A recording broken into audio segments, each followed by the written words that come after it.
So since they no longer believe in a hope narrative, they have to be made to vote on the basis of fear. And at this point in our political system, the number of fringe voters, people who might vote for one party or not at all, but are not going to vote for the other party, is much larger than the number of swing voters who will switch which party they vote for based on strength of argument. So it's no longer strategic. It no longer makes sense if you're a political strategist to try to convince someone to flip parties. It is now about activating the fringe voter who otherwise won't vote. And the way you activate the fringe voter, it used to be that you'd promise crazy things to the fringe voter that you had no intention of delivering upon, just to get the fringe voter to show up. Now the fringe voter is wise to that. So you tell the fringe voter, if you don't show up, the other side will get their crazy things. In point of fact, nobody will get anything, and the center will just keep rolling on. And part of the function of my book is to try to bring people out of this fear space, not because I think that there's a hope space that makes sense at this particular juncture, but because I think if we get out of this fear space and look at this system as something that's totally defective and not at all capable of delivering anything, then that invites us to get more profoundly critical in a more constructive way than we have been to this point.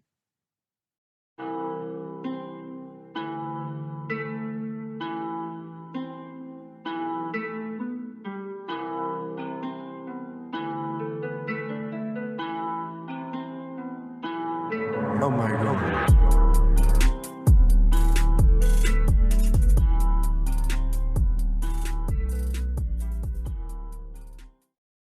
Hello, everyone. Welcome to ArtiFact number 42. Today, I am joined by Benjamin Studebaker. He's actually someone that I've been following for a couple of years. I don't normally tell people this is a contemporary writer that I read and I'm interested in, but Benjamin Studebaker is one of my favorite political commentators. He has a website, benjaminstudebaker.com, that goes back I think at this point, maybe 10 years or perhaps even a little bit longer. And he recently wrote a book. Normally I would pick it up, but I have it on my Kindle, titled The Chronic Crisis of American Democracy, with the subtitle, The Way is Shut. It kind of discusses perhaps some of the things that I've discussed on this channel, the idea of, for instance, well, what is really democracy? How do we define it? How the left and the right uses so-called threats to democracy as a means of defanging any true populist movements, right? We've had kind of like sub and proxy populist movements and pseudo-populist movements, but both the left and the right are in this kind of quest to defang it whenever it emerges. All right, so before we get to the meat of the book, I actually want to start with the dedication. You have a dedication that says, "For my parents and for all who labor, so that others may write." And I thought that was an interesting way to kind of begin things. In my Steven Pinker show from a couple years back, I was tackling his book Enlightenment Now. One thing that really bothered me about Pinker is how he just totally offloaded all responsibility for progress to, I guess, it's kind of abstract notion of progress itself without actually dealing with the bodies that you're standing upon. For Pinker to write his books, right, he has to use phones and gadgets that are built essentially with slave labor, right? He has to deal with the fact that his wages are going to be much higher than anybody else's. And in his critiques of Nietzsche, they're interesting to read because Nietzsche would very much try to square with those kinds of realities, and he just totally sweeps that under the rug and then also discounts Nietzsche in the process. What made you want to do specifically this kind of dedication? Well, all time for thinking is created by other people not having time for thinking. In my case, my parents didn't have time to sit around and think. They were out working all the time to pay for me to go to school. And that is the only reason I can do theory, that they did that. So I wanted to do a dedication to them, but I also wanted something that was public facing, something that recognized the degree to which this is an attempt to make a public intervention. And so I said, well, what is it about my parents that is generalizable and relevant for this book? And I think it really is that they labored so that I could write. And this book really is written for those who labor so that other people may write. That's not to say that that's necessarily the constituency that's most likely to pick up or read this kind of book, but that is who I had in mind, who I cared about when I wrote it. Yeah, that's a good answer. I have a similar experience. My mother went from sort of like wanting me to do like very lucrative work to near the end of her life, essentially saying, no, you have to actually do something important, right? You have to keep writing books. It doesn't matter if there's an audience or not. You just have to keep going. So by the time that we get to the opening of the book, I believe the first chapter is titled "The Unsolvable Problem." What is the unsolvable problem? Maybe not even just the context of just America, but perhaps it applies to the whole world right now over the last 5 decades or so. Yeah, so as capital gets more mobile, as it becomes easier for very wealthy people and firms to move money and jobs from place to place, their power increases at the expense of the power of people who are less mobile and whose money is less mobile. States are territorial. They are very, very immobile. So as the ability of people to move money around the world increases, they can say to states, well, why should I move money to where you are? I could move money somewhere else just as easily. What are you going to give me in exchange for me parking my money there? And what they tend to get are lower tax rates, weaker labor laws, weakened labor unions, lower wages, weaker regulations. States are in this competitive game with each other to attract money and jobs, and this game exercises a constant gravitational pull on their policy. And so what is unsolvable about this is that the more you make capital mobile, the stronger these competitive incentives become. It gets harder and harder to defy the incentives. And as capital becomes more mobile, you get all these supply chains. And these supply chains become very costly to disrupt. So in a situation where there is very little trade, like immediately after World War II, there's an opportunity for states to go, okay, we're going to allow trade to happen. We're going to allow you to move money around, but here are the rules. Since we're turning back on the taps, we're deciding what the rules will be for our turning back on the taps. Once the taps are running and people are accustomed to buying all sorts of stuff at very low prices, if you disrupt that and generate inflation or generate shortages of things, that will make people very unhappy, and that will cause them to vote against you in elections. So democratic governments find that if they try to disrupt this system for the purposes of redistributing wealth or rearranging the distribution of wealth and power, that they will pay an enormous near-term cost for that. At the same time, if they try to club together with other states and negotiate and come together to create another system, the issue is that it's very easy for some states to defect and to try to take advantage of any block of states that try to set minimum standards. So even in the case of something like the European Union or the United States, where you have a very large block, it's still the case that there are many, many states that are outside of those blocks that play all kinds of games with their tax rates. And even within these blocks, within the range of possible policies, you'll see, say, a state like Texas that will run its tax rates down as low as it can to siphon jobs and money from California. Or you'll see in Europe, a state like Germany that will use flexible labor markets to siphon jobs and investment from a state like, say, France. And then when things are not going so well in California, or things are not going so well in France or Italy, you'll see Texas or Germany go, this is because you don't have a competitive system. You need to change your system and get more competitive and become more like us.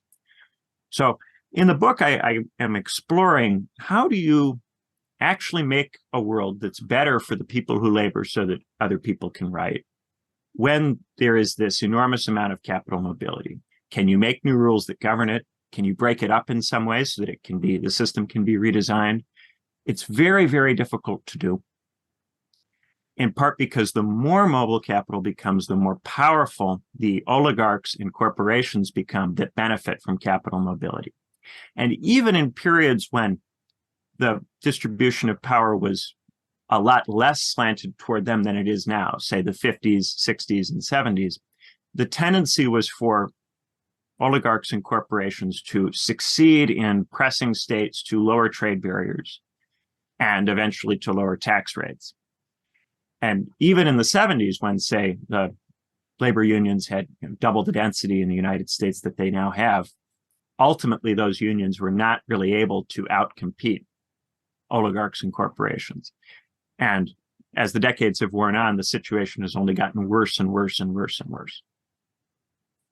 Is there a specific period that you would kind of like situate, I guess, the beginnings of this capital mobility? Because, I mean, he doesn't normally get talked about in these ways, but it does seem to me at this point that FDR was kind of like in some ways the first like real major neoliberal that at least America had, right? Part of how he was able to win the 1936 election was he basically got a huge voting bloc in Black America who essentially said, look, we don't trust FDR to not be racist, but we don't trust anybody else to not be racist. And yet he's actually offering something substantive to us that's going to improve our lives.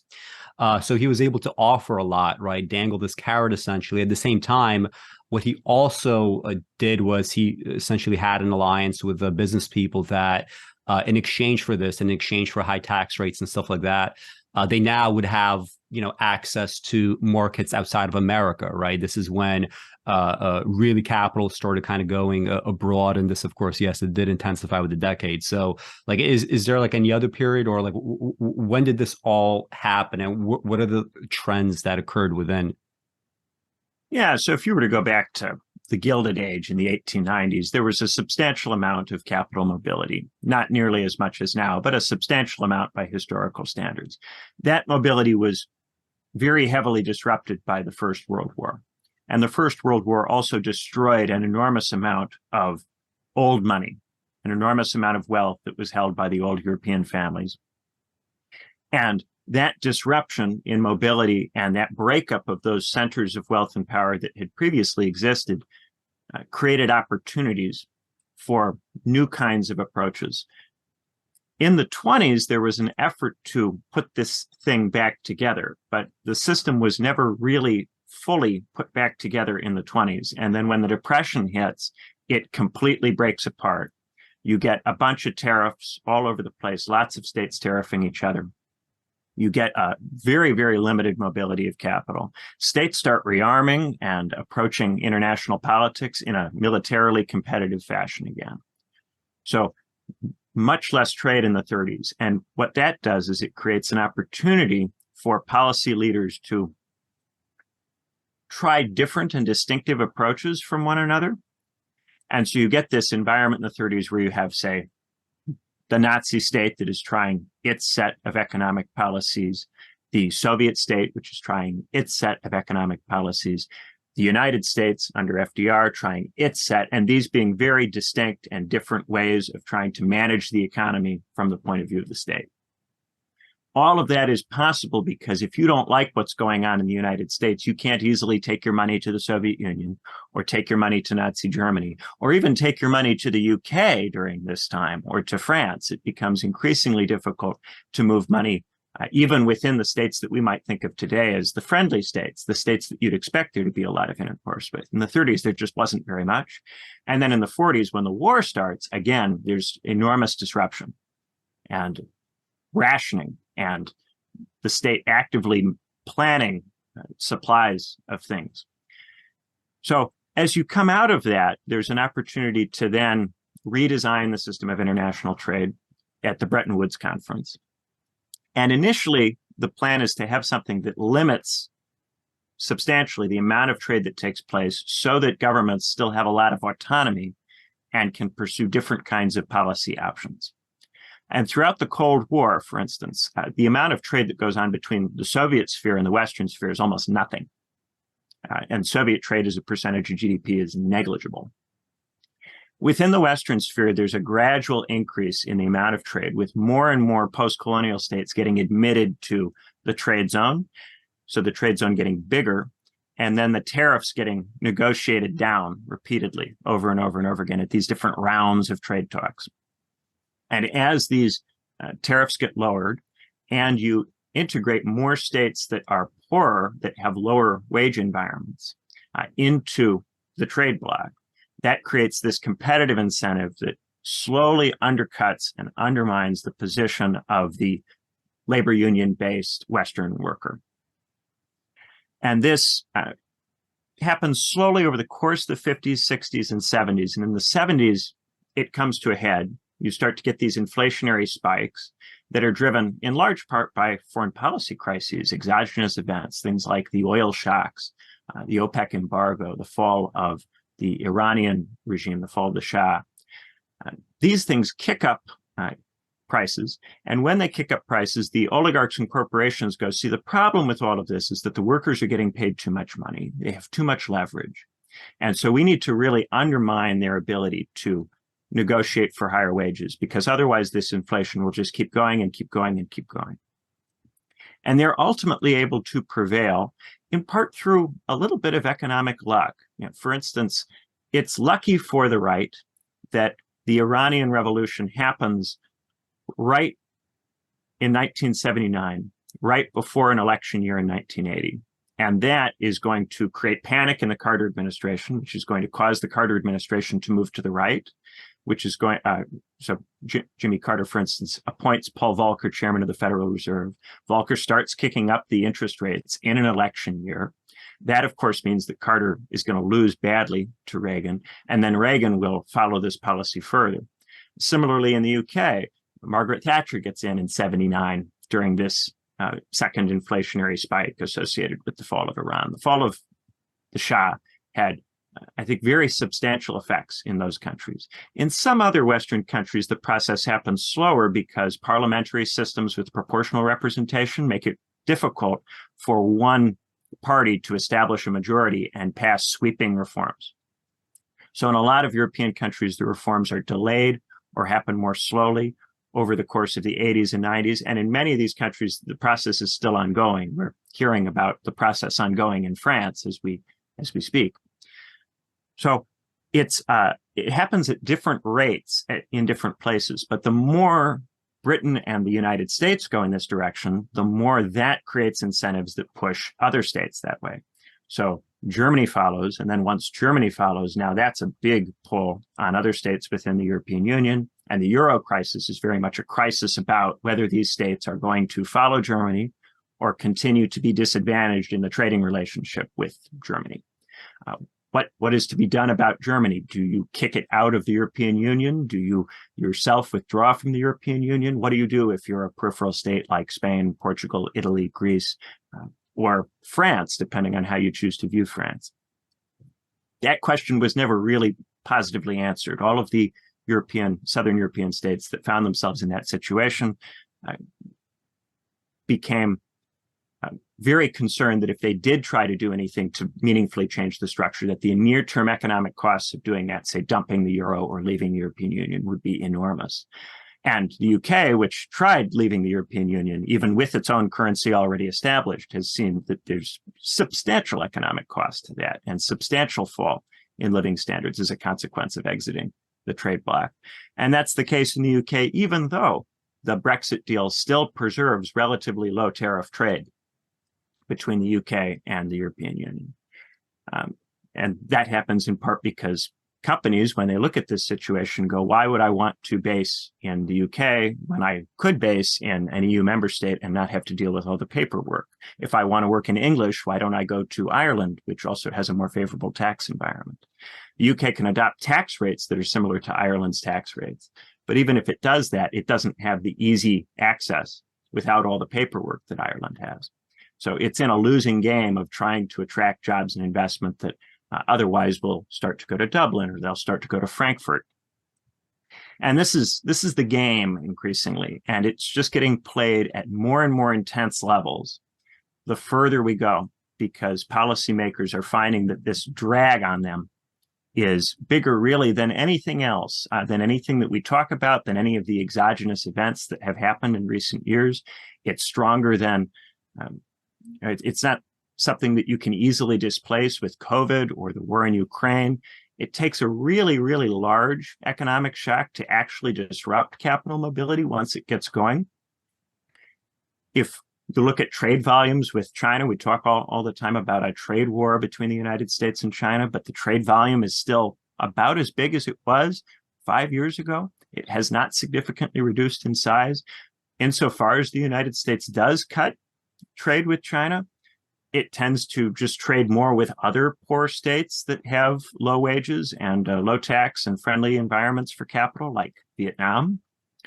States that you might think of as, communist states or states that would not be susceptible to this are completely susceptible to it. As soon as they get involved in the system of trade, it has this pull on them. And so even, say, Vietnam, a state which theoretically is still nominally committed to communism, will produce a favorable environment for capital if that can bring a lot of jobs and investment into Vietnam.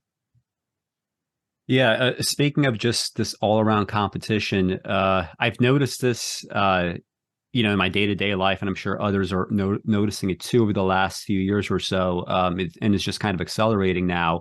Everything is just getting just supremely more competitive, right? For instance, like if you even have like a YouTube channel, YouTube is harder now than it was 2 years ago versus 5 versus 10, obviously. More people all around the world are aiming for the same pie. The pie is growing, but people are getting progressively a smaller and smaller share of it, with the exception, of course, of the top, 1%, 5%. You talk about, for instance, wage stagnation in your book. I think the idea is, with the exception of like maybe the top 10% or so, everybody else is just really dealing with very kind of like stagnant wages, or some are essentially just kind of going backwards. I mean, if you compare inflation adjusted minimum wage, which was something like $12 or $13 a few decades ago, now it's $7.25. That's going to be a problem, but it's being sort of like felt in ways that I think people are ill prepared for, in the sense that, I mean, we're going to talk later in the show about kind of like post regimes, like post whatever, the neoliberal order, whatever you want to term it, that we have going on now, what that might look like, and the kind of triggers that would cause all that to occur, or these shifts to occur.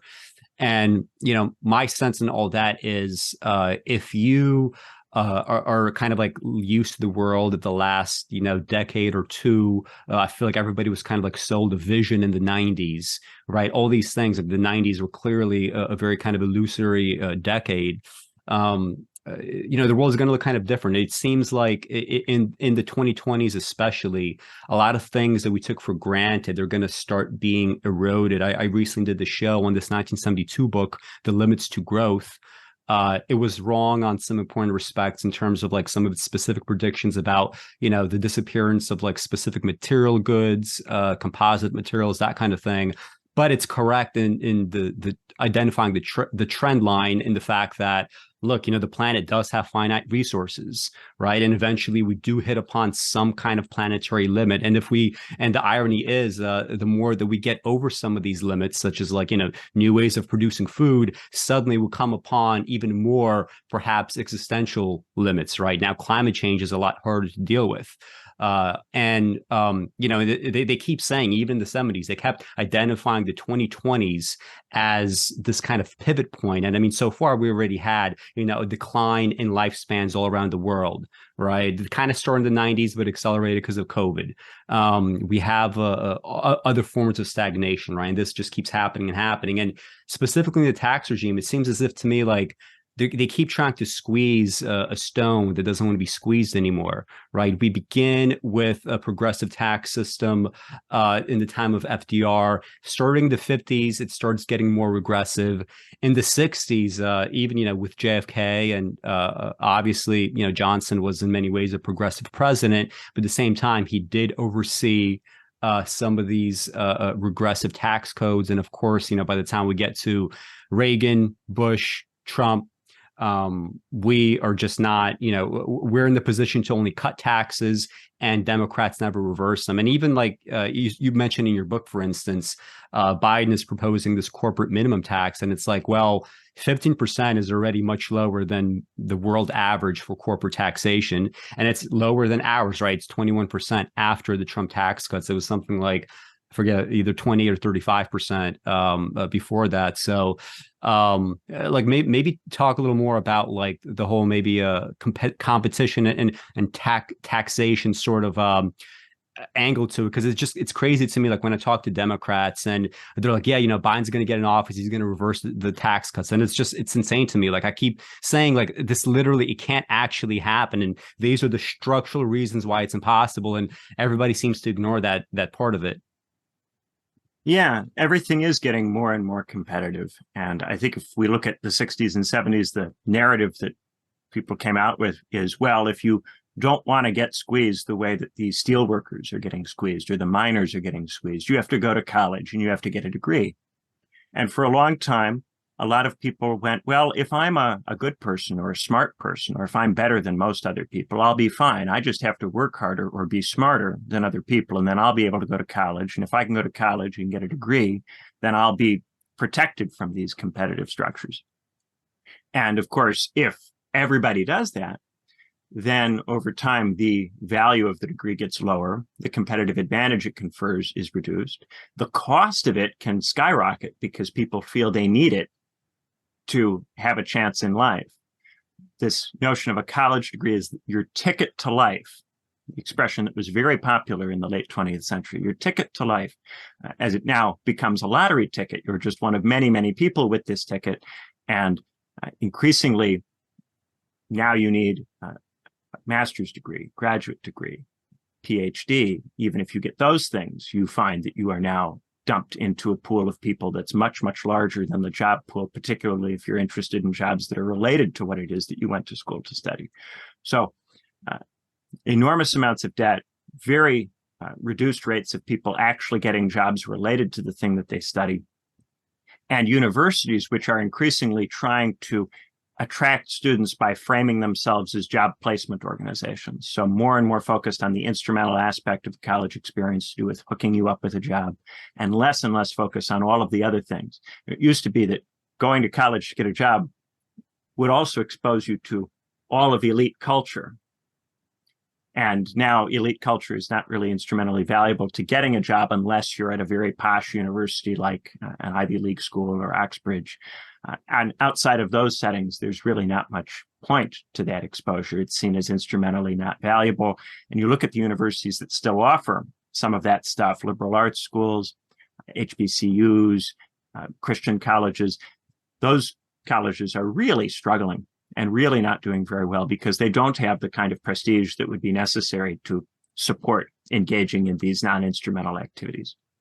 So I think what has happened is that there's this fleeing into the universities, and that has increasingly run its course. I think there's still a feeling that if you go and do a STEM degree, that you'll be fine, and that the people who don't do STEM degrees, oh, they're stupid fools who think that they can get away with not learning how to code or learning how to do math. There's still a feeling that if you do math, you learn to code, you'll be protected. But part of what's fun about ChatGPT is that it's shaking people's confidence even in that. So as this has happened, I think we look at the ordinary worker. The ordinary worker is not very likely to be working in a factory with a defined benefit pension anymore. The ordinary worker is much more likely to be in food service or in logistics, driving trucks, for instance, or in retail. It's very difficult to unionize these kinds of places because the strike is much less effective. If you're shutting down a steel factory, if you shut that factory down for any length of time, even for a day, you'll cost your employer an enormous, gigantic amount of money. If you shut down a Walmart, you're really not going to cost Walmart a whole lot of cash. And it's much easier to find scab workers to staff the Walmart than it is to find people who can run a steel mill on short notice. And now with the self-checkout and electronic warehouses, it's easier and easier to run the economy with very, very limited workers. You also have a lot of workers who are doing stuff that isn't obviously related to production. So if knowledge workers who exist to produce content go on strike, that isn't obviously related to production. So again, the ability of those workers to extract stuff from the state is limited. That's not a reason not to unionize or not to try, but it limits the effectiveness of these things relative to the 70s. And even in the 70s, when it was industrial workers striking, those strikes were not able in the 70s to overcome the concentrations of wealth and power that existed in the 70s. So the situation has gotten much, much, much worse.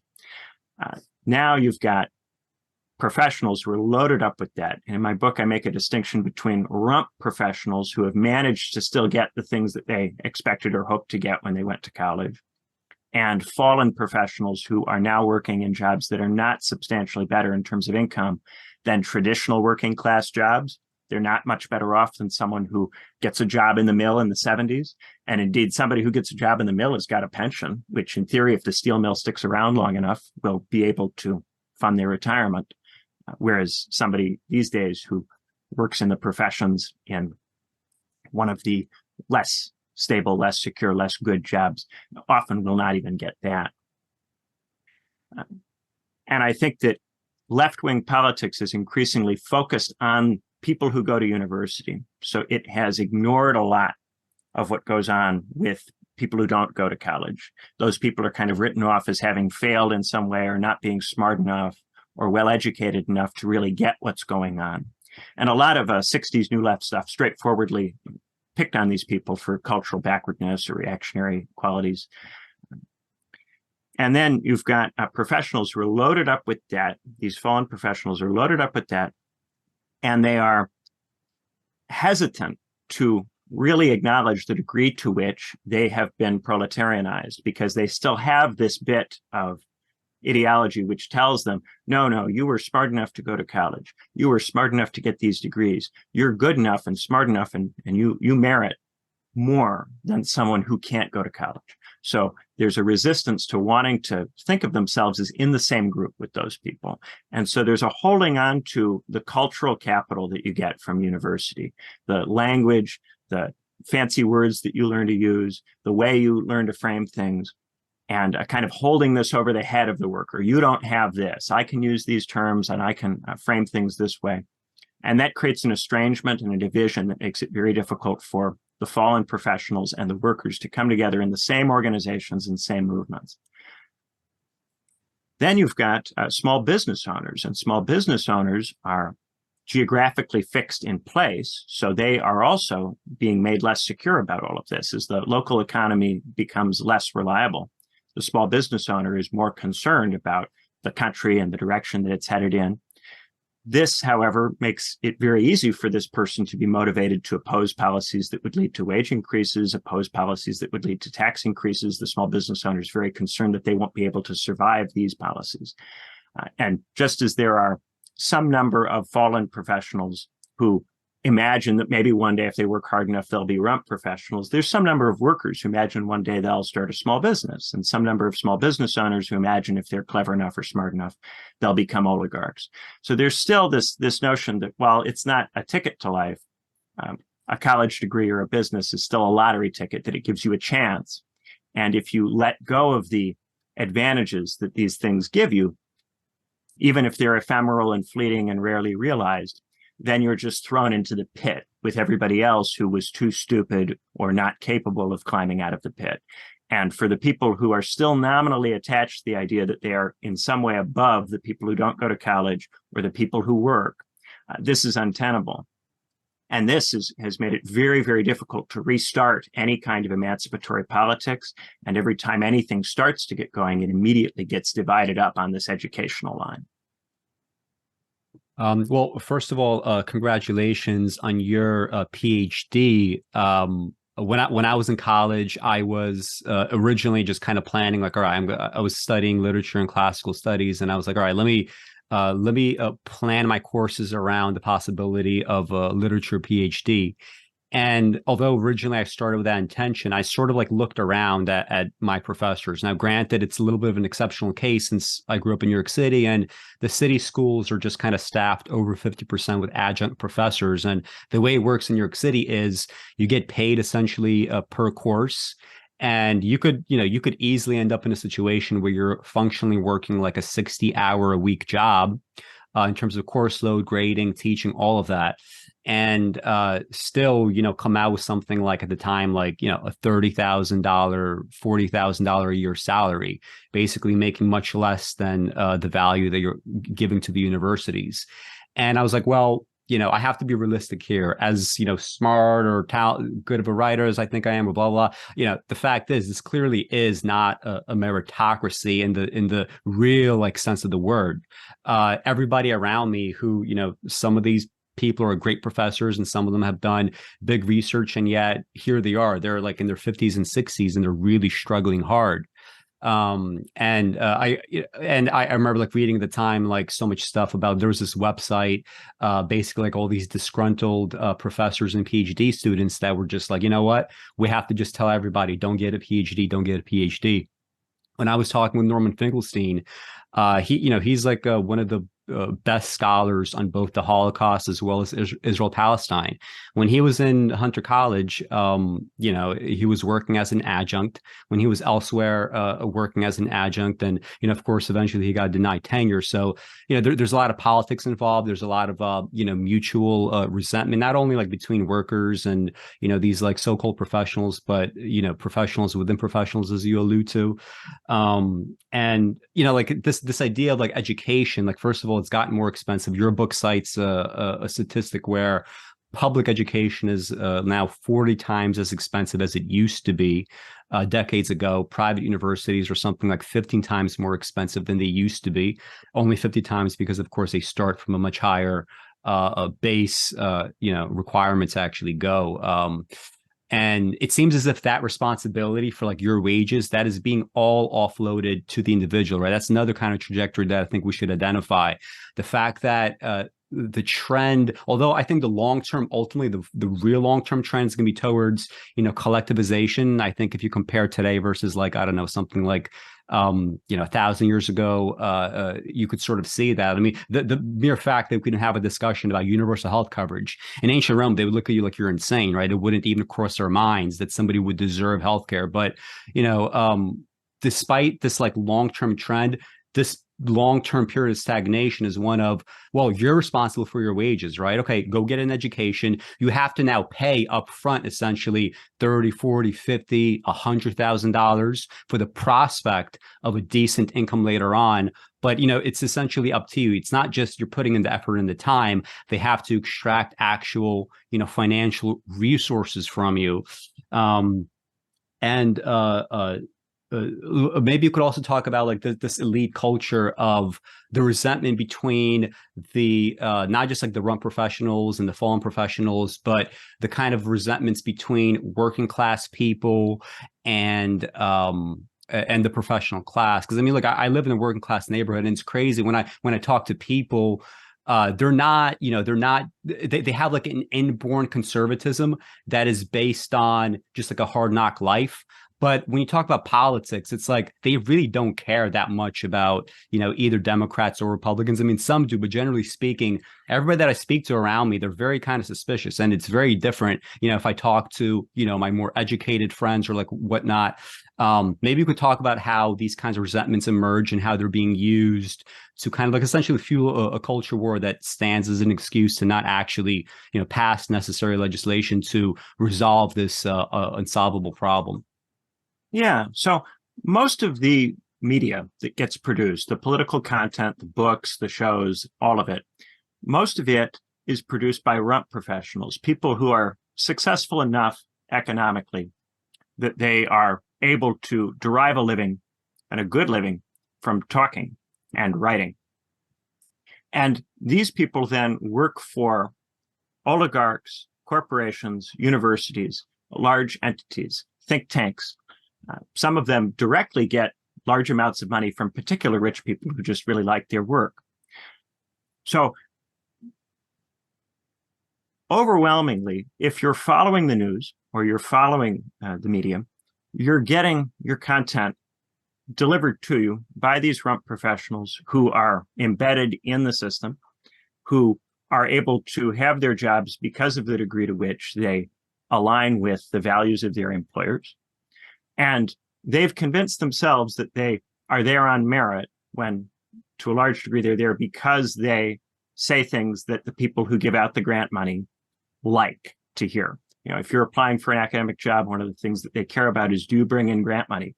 Well, what does that mean? It means, how good is your relationship with rich people and their organizations? Can you convince rich people and their organizations to give you money? Is your work close enough to their perspective or their interests that they'll give you a bunch of cash? We as a university want their cash because we don't get enough money from the state because the state can't raise enough tax revenue to fund us. So we're looking for students to give us money with giant tuition fees, and we're looking for outside money to come in from grant organizations. So how good are you at supplying that exactly?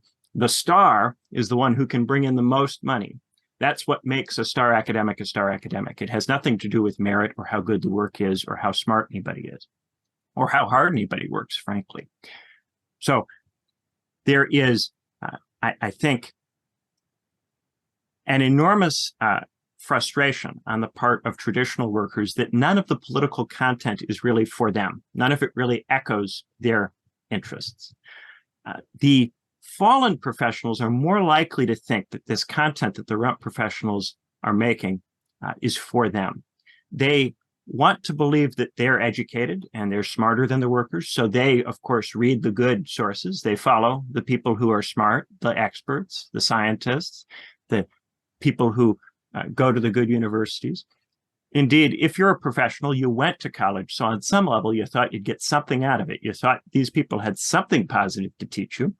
So there tends to be more belief among the fallen professionals in the elites and in the rump professionals that the elites employ. And indeed, a lot of the rump professionals will kind of allow you to pat yourself on the head if you watch their stuff or you read their stuff. They'll go, come on, we're the people who are in the know. And those other people, they read the fake news and they're getting deceived by the Russians and they don't know what's going on. We know what's going on, and you know because you follow along with what I am making. So I think that what that does is it makes it very, very difficult for the ordinary working class person to follow politics in a way that's constructive, because if they are consuming the establishment media, they're getting perspectives that are totally uninterested in helping them out. If they try to come up with their own theories and their own frameworks for understanding what's going on, it's very difficult for them because they're not in the kinds of organizations that would produce a surplus within the working class that would allow for someone who was working class to also be a writer. If you think back to the 50s and 60s and 70s, these unions had little newsletters and bulletins and pamphlets, and there were some number of people that were in the union who would write up about what was going on and try to help the ordinary person think about what was going on. There were newspapers back in the day that were for the workers, that were written by workers. None of that exists anymore. So now when the working class person tries to understand politics, it's from a kind of self-taught autodidact position. And the autodidact is very easy to take advantage of because the autodidact hasn't been told what to read and struggles, therefore, to distinguish what's worth reading from what's not worth reading, and can easily get derailed and sucked into various kinds of holes and pits, right? Now, demonizing the person who falls into these holes and traps is a very effective way of keeping the fallen professionals reading only the establishment sources and paying attention only to the things that they're supposed to pay attention to. At the same time, it is the case that the self-taught autodidact who isn't in a labor union, who doesn't read pamphlets, doesn't read old-fashioned lefty newspapers, doesn't have a whole lot to work with, and does tend to make mistakes. So what tends to happen is that the worker will develop a kind of hostile anti-elite attitude that can get sucked up into things like anti-Semitism, right? And the professional will develop a hostile attitude to the far right and therefore to workers who pay attention, because workers who pay attention tend to fall down these right-wing rabbit holes. So this means that you don't really have much of a functioning left within the traditional working class. The left becomes largely a fallen professional phenomenon, and the right becomes something that feeds off of the degree to which the ordinary worker is atomized and an autodidact and not sure where to go or what to do. So there's an exploitation of the atomization of the traditional worker and also an exploitation of the feelings of precarity felt by the fallen professional. And so on every cultural issue under the sun, they get polarized against each other. And so then anytime you start to see any collaboration on things like Medicare for all, or tuition-free college, or a job guarantee, or infrastructure spending, or anything that would really involve a sizable collaboration, what will happen is that there will be a deliberate effort to introduce cultural issues onto the political agenda that will create antagonism. And we're seeing, for instance, in France, they were having a big struggle against Macron over pensions. Now the police have shot someone who comes from a minority ethnic background. So now there's a whole argument about police violence and race and immigration, and it's dissecting the movement and breaking it up into its component parts and pitting the more educated left-leaning part against the less educated right-leaning part. And when I say conspiracy theory in the book, what I'm really talking about are these theories that working class people get that are based on an autodidact point of view that ascribe a lot of agency or intentionality to particular individuals or groups, and which tend to downplay or ignore systematic effects. So things like capital mobility as an incentive environment that gradually drags everybody, whether they want to be dragged or not, in a particular direction. Those things get downplayed in conspiracy theories in favor of theories which place blame on a specific group of individuals who have a plot, or a specific group, ethnicity, race, religion, that is fundamentally viewed as bad or untrustworthy. Let's stay with the conspiracy theory stuff for a little bit. But first, let me comment on the riots in France. So one fascinating element to especially race riots, and I don't know how true this is the world over, but specifically in the United States, every single race riot that I have ever looked into, and I try to find like what is the kind of like, I don't want to say the total cost, but like what is the proximal cause, right? What is the near term event that triggered this? And in every case that I've seen, it's an instance of police brutality, right, against a Black person, for instance, right? This is true of Watts. This is true of early race riots in the 1900s, right? This is true, obviously, in the George Floyd protests. And in France specifically, I believe it was a 16 or 17-year-old boy that got shot. He was just essentially just driving in a car that he was not supposed to be driving, maybe he tried to like escape from a cop. But anyway, whatever it was like a totally unjustified murder. And when I think about history, I try to like dissuade people from viewing things in a purely kind of like accident, like, history is full of accidents, because, in the instance of like we're seeing now, right, that these protests are originally about economic conditions have now become about race and whatnot.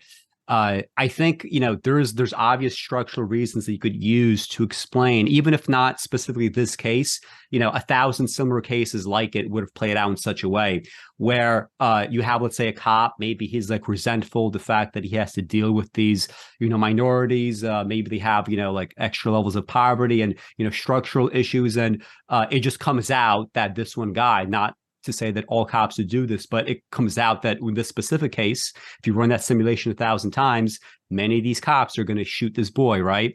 And for structural reasons, it seems as if things are set up in such a way where the economics and that discussion has to be defanged, right? That is always the bottom line, right? We have to go as far away as possible from this as we can.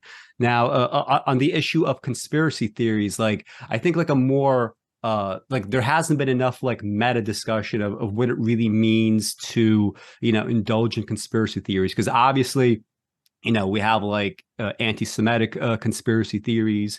We have a lot of like sort of like George Soros stuff. We have things like 2020 election was stolen on the behalf of Democrats. And what frustrates me about so many of these things is they start with a kind of like structural kernel, at least, of understanding, right? In the instance of 2020, you can't say that, Biden had fewer votes in the totals, right, versus Trump. I think it's pretty obvious that Biden won that election, but it's very easy to get a bunch of people thinking that American democracy is illegitimate, because in a very kind of fundamental sense, depending on how we define democracy, depending on whether or not we broaden the definition versus, limit it, American democracy just does seem kind of like it's bullshit. And it's very easy to understand how somebody could run away with that and go to like the most crass form of, like election denialism, for instance, right? That's a very crass form of conspiracy thinking. And also like, besides the fact that there's like conspiracies that have like an element of truth that needs to really be sort of discussed and, perhaps like resolved in some way so that conspiracies themselves get defanged. There's conspiracies on the educated side as well. I mean, at this point, I'm sorry to say, COVID-19 has become for left wingers a conspiracy theory in the sense that they're totally ignoring it at this point. Now, I was one of these people that thought there were definitely some irrational restrictions in 2021, especially after people got vaccinated. I remember being annoyed at the fact that I couldn't go to my like former university. I wanted to go inside with like, I needed to use the research library. And they said, no, you can't go inside, even if you're masked, even if you're vaccinated. To me, it was crazy because like, well, everyone is masked, everyone is social distance, and everybody in that building is vaccinated as a rule. So what's the big deal? And yet a couple months after having that thought, literally everything went out the window, right? All the masks got dropped. If you go into a train, nobody's masked, for instance. And in January 2022, when all this started happening, that's when we started getting all these studies coming out. For instance, that, okay, even if you are vaccinated, look at this, like, X number of people caught COVID and a subset of them now have their brains shrunk by 2% or 3%, really insane stuff. This person catches COVID, this cohort has COVID, and they have like a substantially higher risk now of some kind of cardiovascular event, right? And these are things that are very difficult to deal with, right? Nobody, first of all, wants to like, believe that COVID is still around, right? Because it was so annoying at the time and it was scary at the time. But now it's like, if the state does not really have an ability to deal with these like long-term consequences, like if their idea is like, reinfect, it's not a big deal if you're vaccinated, and yet we're just creating a kind of like chronic crisis this time of like, medically, they're not going to want to resolve that because it's just so difficult to do. So now we have this conspiracy theory where it's fine if you catch it once, twice, 3, 4 times, 10 times, who cares, right? I have people that were total COVID geeks, right? Democrats in 2020, they tell me now that COVID is just a little cold, right? And it's clearly untrue.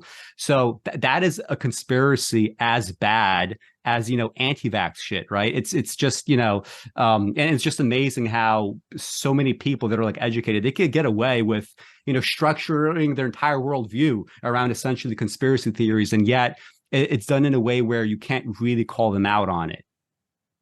Well, because they're following the rump professionals who are saying it's safe to do this or it's not safe to do that. In both cases, what's really going on is you've got fallen professionals who are following the rump professionals, because by following the rump professionals, the people who once upon a time were their professors, that makes them feel educated, makes them feel superior to the people who don't follow the advice. It really comes down to, are you following the right people or are you not?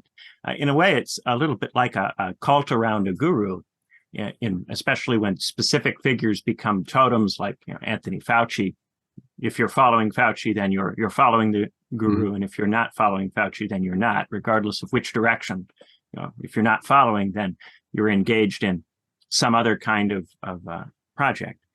I think that a lot of what goes on can be explained by the government is trying to win the next election. And this is the thing that a lot of conspiracy theories, they posit all kinds of intentions and plots, and they treat a lot of these events as isolated criminal acts by groups of people. And really, it comes down to, what are the structural incentives that govern the thing? Well, if you kick up inflation, or if you kick up unemployment, or if you have a run on your currency, those things will have very negative effects on your ability to win the next election. And then your political career will be over, and quite ignominiously so. So with COVID, the question for the elected official is, what will allow me to stay in office? Measures that make it look like I'm trying to fight COVID, or measures that make it look like I care about the economy. And that is something that changes over time, depending on how bad the economic situation is, depending on how bad the COVID situation is, or appears to be, on the basis of how it's being portrayed in the media. And of course, in the media, there will be points where you have an incentive to talk about COVID cases because that's what's getting clicks. And there will be points where you have an incentive to talk about the economy because that's what's getting clicks. So a lot of this policy is just based on what is the perception of particular leaders of what their reelection odds are, and how far away from the election are you? Do you have an election that's coming up very soon?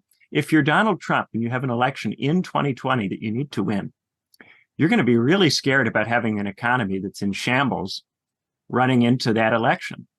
And Donald Trump freaked out so much about this, he rolled back the trade war with China and started relaxing all of those policies to try to cushion the economy so that he could win the election. You think back to 1972 when Richard Nixon dumped an enormous amount of stimulus money into the U.S. economy to drive the growth rate up to 7% so that he could be guaranteed to win in 72. If politicians have the ability to rig the economy up to be good in an election year, they will try to do that. And conversely, though, if they're more worried about the pandemic than they are about the economy for the purposes of reelection, then they'll tend to tighten things up. And so I think a lot of people were looking for some kind of coherent public health position. And so when there wasn't a coherent public health position, they went, these people must be out to in some way deceive us or hurt us because they're being hypocritical.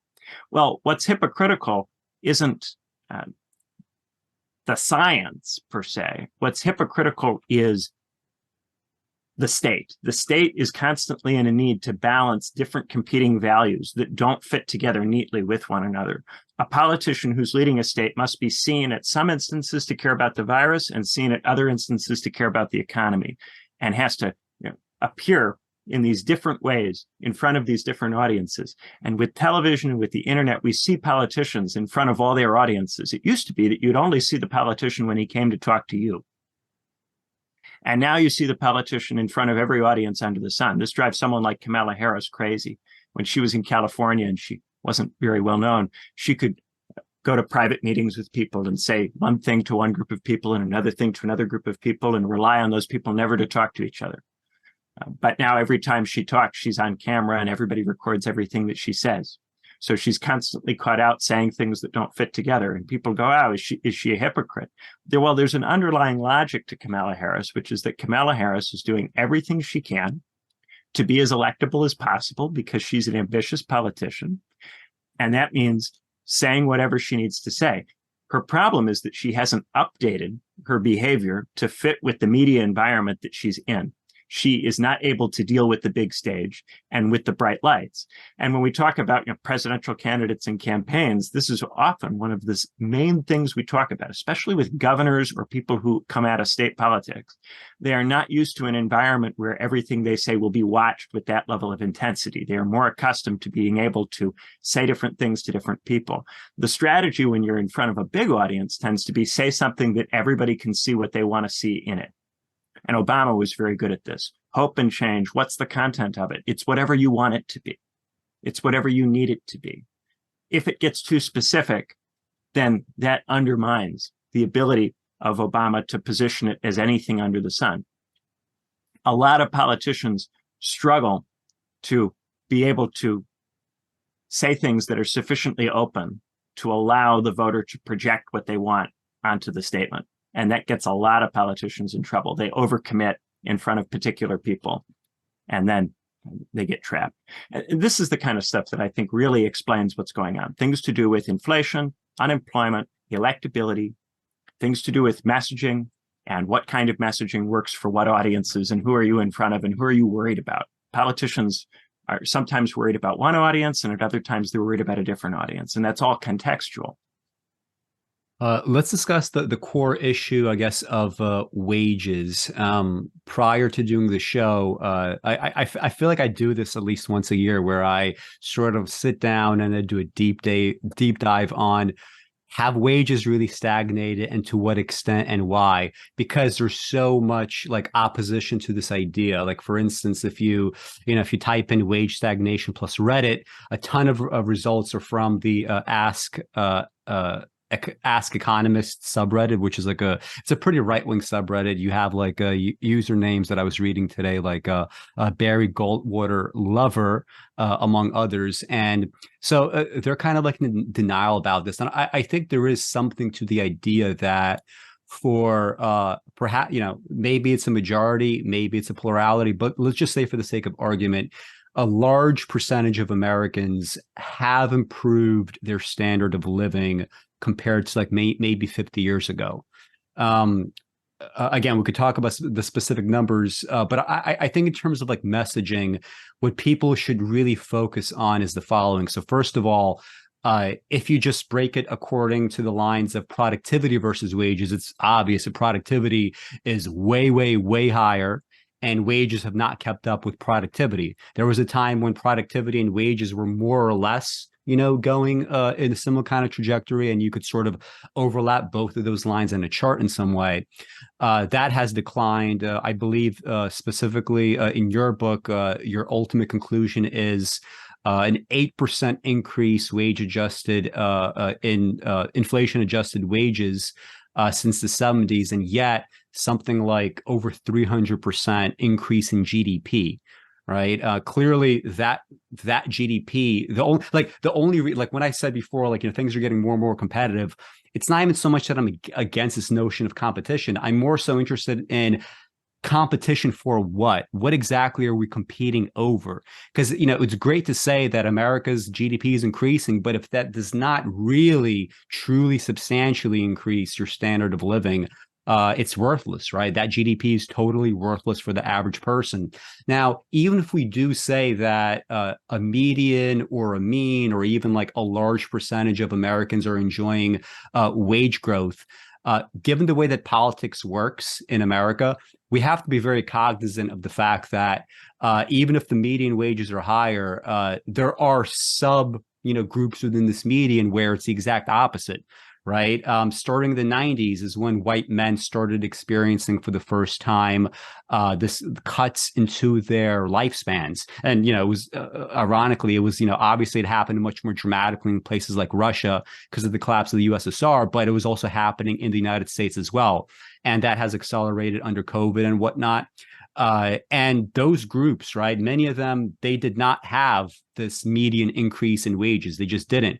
Maybe they had jobs that weren't necessarily that well paid, but they were like small business owners, and Walmart comes in and suddenly, the town turns into like a fentanyl town. And there's like a loss of dignity, right? That could even cut a lot harder than just a loss in wages. And the fact that these sub-medians kind of exist,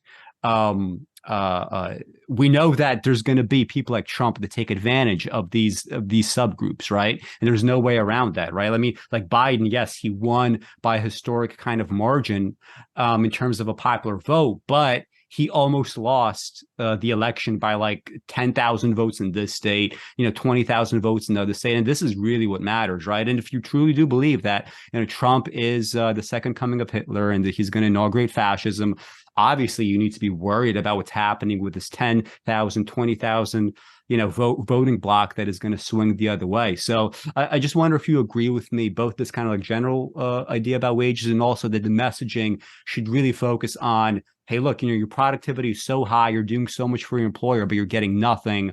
And by the way, there's these like subgroups that really are going to be the swing voters, essentially. Like, what do you think about all that? Yeah, real wages have been falling since Q1 2021, as we have been coming out of COVID and inflation has spiked. Wages have dropped, adjusted for inflation over the last couple of years. There was a brief spike up during COVID, but it's spiking back down now. And I think a lot of people thought that COVID was going to permanently transform the situation, but a pandemic without any organization, any real strong labor organization is not going to produce any kind of permanent transformation to relations of power, especially when it doesn't disrupt capital mobility or international trade very far. I think one of the things also to bear in mind is that when we talk about the inflation adjustment, not only are we talking about, say, the median or sometimes even the average, which can be heavily influenced by what's going on for people at the top, but also when we talk about inflation, there are some stuff in the basket of inflation that have seen price increases that are lower than the statutory inflation rate, and other stuff where the prices increased much higher than the statutory inflation rate. And generally, the stuff that has increased at a lower rate is stuff that is not as important as the stuff that has increased at a higher rate. And the three things that I would draw attention to that have increased at a much higher rate than the statutory rate are healthcare, college education, and housing. Those are the things that have gone absolutely crazy through the roof. And they're some of the basic fundamental things that people need to live decent lives. The things that have gone up at lower rates are things like televisions, personal computers, appliances, cars. These are things that, while certainly important and beneficial, are not as important as those basic fundamental things. And generally, the market doesn't distinguish between, is this something that people need or is this something that people don't need? It's just a question of what are people buying. And because people will always buy healthcare and education and housing, almost no matter what the market conditions are, it's very, very difficult to blunt demand for those things because people need these things to get by. They might be able to settle for renting instead of buying a house, or going to community college instead of going to a four-year college, or going to their local doctor rather than traveling into a major city to go to a big famous hospital. They'll make certain adjustments in the standard that they accept. But people will not just not go to college generally, and people will not forego healthcare generally, and people will not just live in the street. Some number of people will do all of these things and be badly disadvantaged for it, but most people will not. And that gives the firms that provide those services incredible leverage over ordinary people and incredible leverage over the economy. It is not at all in the interest of the healthcare sector for healthcare to become affordable, or in the higher ed sector for the university to become affordable, or in the housing sector for housing to become affordable. If there were any drop in the cost of these things, it would result in major job losses and contraction of these sectors. The biggest argument against Medicare for All is that if your goal is to reduce, say, healthcare as a percentage of GDP from 17 or 18%, where it is now in the United States, to a number that is similar to the number that you would see in another Western country, which is around 10%, you would destroy an enormous number of jobs in the course of doing that, unless you also had a policy to transition all of those people to some other kind of work. And the most negative disruption that would be caused by a move to Medicare for All is just figuring out what to do with all these unnecessary workers that we have in insurance, in hospital administration, and even in some cases in things like nursing, where there's just been an enormous explosion in the definition of what counts as nursing, and an enormous pouring of people into these jobs and into these roles.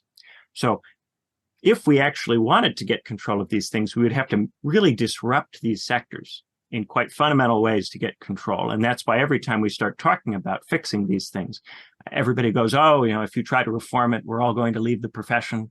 If you try to reform it, we're all going to, what will we do? Because we would actually have to contract these sectors substantially. They've become so overgrown through the market leverage that the firms that provide these services have achieved, that it's a big lift, and it requires concentrated political power. It's not enough for it to just be what's best for the ordinary person.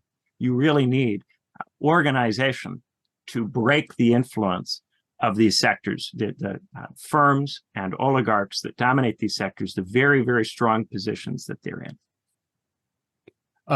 If, for example, you would put some of these comments to some of these Redditors, like an objection would be like, well, housing costs have gone up. This is true. But at the same time, first of all, most people only buy a house only once. But then again, it's the only kind of multi-$100,000 purchase they would ever make in their life. They're not, and it's very large, right? So, but the space per person has really gone up substantially, something like 2 times or whatever, compared to like something the 50s or 60s. So you're essentially paying, just like as we do like inflation adjusted here, I guess the inflation would be inflation in size, more people taking on more and more space. Housing is actually, with the exception of like the big cities, housing is more or less keeping with inflation, but not it's not like substantially going higher than that. And they would say something like, well, healthcare is expensive and wages might be down in some regards. But if you look at total compensation, things like healthcare, obviously people are experiencing more and more kind of like benefits, I guess, in some ways when it comes to healthcare. But my response would be like, well, look, it's simply because healthcare is just kind of going up substantially, right? These are not they benefits. love to try to make the argument that total compensation has gone up because your health insurance has become way more expensive for your employer to buy for you. Exactly. It's a terrible argument that in no way improves the circumstance of the ordinary person. They also like to cough up this stuff about, the square footage of the houses is getting bigger. That just implies that only very rich people are buying homes. So because wealthy people are buying homes, those homes are bigger, and then everybody else is renting and trapped and not able to get out from renting. Yeah. And that, this is something, because it's a purchase that you only make once generally, and you only make once when you're, in your 20s or 30s, it's something which sets your wealth and your position in society to a very substantial degree. So if you need to buy a house at a time when you would be badly disadvantaged versus other people in previous generations who have bought houses, and you don't buy a house and you continue renting, or you buy the wrong house, these are things that will permanently change not just your situation, but the situation of your whole family in terms of the location of the house, the quality of the school district the house is in. All of these things completely change somebody's life chances, their children's life chances. So it blights an entire generation when people are dealing with, for many, many years at a time, incredibly high house prices. You get entire societies where you have, for instance, in the United Kingdom, a whole generation of people who own the vast bulk of the housing stock is owned by retirees now in the UK. Retirees and, of course, very wealthy landowners. And so it's almost impossible for someone to get on if they're younger. And we're moving in that direction here. We haven't gone as far as the UK has, or as, say, Canada has. Canada is another country with a terrible housing stock problem. But we're moving in that direction. And the economists are just complacent about this. They don't care, and they don't care because economists are generally well compensated as people, and they're doing fine themselves personally. Yeah, another item about housing that they would never go to is they would sort of present this housing critique. It's 2 times the square footage or whatever, but it's like, well, shouldn't the question there be, why are we permitting the construction of such large houses at a time when people are having fewer kids, for instance? Like that would be considered too much of an encroachment on personal freedom. And to me, it's like this whole concept of how freedom gets divvied up, how it gets discussed. There's always this idea that your personal freedom is kind of totalizing, but nobody ever really stops to think where your freedoms truly either end or ought to end, right? Because just generally speaking, people, especially if you're well positioned in society, you don't want to imagine an end to your freedom. Maybe you could actually talk about that portion of your book where you're just kind of discussing, I guess, different concepts of freedom, the way that Isaiah Berlin, for instance, was brought to, like, I guess, undergraduates as like, this is the only conception of freedom that is worth really discussing. How have these sort of like top-down versions of freedom, impacted our discussions? Yeah, so as I think people's confidence in this system has eroded, there is a loss of legitimacy and a looking for other kinds of procedures or other kinds of ways of thinking or framing our society or our system that would cause us to think that it has the potential to work. And I think that one of the ways that that our state and our institutions try to deal with our loss of confidence is to try to find ways to reconceptualize or reframe some of the important values or concepts that are important to people so that they can see those values reflected in the society in which they live, or if not reflected, they can see that there's some kind of genuine effort being made to reflect those values, something they could participate in. So you might say, the society is not fully equal, it's not fully free, the government's not fully representative, but it could be if you try. It's not so far away from exhibiting these things. And often this is done in the universities by framing these terms in ways that suggest particular ways of thinking about them. And it's done often in a way that suggests that you're giving students complexity. So if you come to university, in high school, you're not going to be told, what does liberty mean? You're not going to be told what equality means. You're not going to go into a big discussion about what representation is. In part because if you tried to argue about these things in the high schools, all the parents get very angry, as indeed is happening with U.S. history right now. All the parents get very angry if U.S. history is taught in a way that conflicts with their values or what they care about. So for that reason, in the high schools, there's a lowest common denominator civics education that just focuses on mechanistically, how does a bill become a law? What are the branches of government? It doesn't get into values or what the thing is for. That's left to your parents to tell you.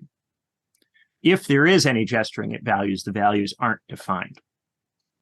When you get to college, if you decide that you want to take classes in these areas, you will get offered some definitions of these terms, but the definitions tend to be fixed, or you get a very narrow range of choices. And these structured choices, do you want positive liberty or negative liberty? Do you want equality of opportunity or quality of outcome? Do you want delegate or trustee representation? These binary choices give you an appearance of having options of different ways of thinking and a free and open discussion. But then there are the things that are never mentioned or never brought up that would potentially allow you to make much more demanding, to have much bigger demands that you might make on the institutions or on the system. So in the case of liberty, Isaiah Berlin, who hated the Soviet Union, was an old school Cold Warrior, he frames liberty as either positive or negative. If it's a negative liberty or negative freedom, that's freedom from the coercion of others. So you are allowed to go out and buy as big a house as you want, and nobody will stop you. You can buy as much land as you want, construct as large a structure as you want. Nobody will stop you. You have positive liberty to build a giant McMansion for yourself, right? Even if the neighborhood could be split up into 100 different plots, you can build a giant palace the size of Nero's golden house, and nobody will interfere with you. You have negative freedom, right? Positive liberty for Berlin focuses on the freedom to do things, the freedom to buy a house. But Berlin argues that if you try to secure positive freedom, that this will necessarily involve the state having a vision for how you're supposed to live, a singular vision that it imposes. And therefore, what begins as a right to own a home becomes the state ensuring or forcing everybody to live in the same kind of home, in the same kind of box. And that this takes away an enormous amount of freedom insofar as it starts compelling people down particular paths or particular tracks. And Berlin is particularly worried about this when it comes to things like the education system, that you have to go to school and you have to learn these things, because if you don't, you won't be a fully developed person. And we have a conception of what it means to be a fully developed, realized person. Here are the things you need to be able to do, the capabilities you need to have, and therefore you have to go to school. For him, it wouldn't be that different from saying you have to go to church to become a good Christian or a good Catholic. And if you don't, then your soul will be in danger, and the state will ensure that you go so that your soul's not in danger. Now, this framing is very persuasive for a lot of people. A lot of people read this and go, oh, yes, negative liberty. That is really the most important thing in society. And even when people do make defenses of positive liberty, it's always a defense of it against the Berlin critique. So you are always starting off on the back foot with positive liberty. There are at this point lots of other ways of thinking about liberty that are in political theory. There are political theorists who have come up with many, many more additional ways. People like Quentin Skinner, Raymond Geuss have cataloged far more ways of understanding this stuff, and have pointed out that in Berlin's work, he runs together different conceptualizations of freedom to draw equivalences. So for instance, when we're talking about positive liberty, at one point, Berlin talks about freedom from domination, right? So I want to make my own choices without having to worry about what somebody else is wanting me to do. I want to be able to decide things for myself. I want to be able to participate in politics and give my own input without having to worry about someone else's judgment, right? So that's not a freedom from interference. It's a freedom to speak your mind, right? And yet he gets from that to this idea that to secure these opportunities to speak, you would need to have this totalizing society that might start to resemble the Soviet Union. And of course, once you get to this Soviet Union type society, for Berlin, now you don't really have either freedom really in any kind of very functional sense. You have whatever it is that the Soviet Union gives you in terms of housing and healthcare and education, and that's it. You have to do those things. You don't get a choice. But there's this rich tradition of thinking about the relationships that we have and the way that those relationships affect what we do, even when people are not interfering in our affairs, right? So if you are married and you have a spouse, you worry a little bit that what you do might upset your spouse. And if your spouse gets upset, what this will do to you, right? So in some ways, you depend on your spouse. You need your spouse to like what you're doing. And if you ignore that too much, then problems occur. Similarly, if you work for an employer, you have to worry about your employer not liking what you do. And that might cause you to, not that you would get fired necessarily, but maybe you won't get promoted or you won't get a raise. There's something that you need from the employer. And because you need this thing, it gives the employer influence over what you do. Now, this can be the case even if your employer explicitly says to you, or your spouse explicitly says to you, I want you to have whatever it is that you want. I want you to write whatever you want, make whatever you want. I'm not going to interfere with you in any way, right? Even if somebody says all of this to you, it's still the case that you're going to be worried that at some point in the future that may change, or that they may not have really been fully honest with you about what their expectations are. So if you get your money from somebody else, the fact that you get your money from somebody else makes you depend on them, and that in and of itself restricts your freedom in certain ways. Even if they never intervene directly in your life, even if you signed a contract with them, which seems to be an equal agreement between two parties, it's not really an equal agreement because you need the money to live, and they don't have to hire you. So you're depending on them, and they don't depend on you in the same way. And no matter how you try to frame that contractually, it's not an equal relationship fundamentally. And in, say, a traditional marriage, if, say, the woman doesn't have independent resources and the man does, that makes the marriage contract not an equal marriage contract in certain respects, which at minimum have to be acknowledged and discussed.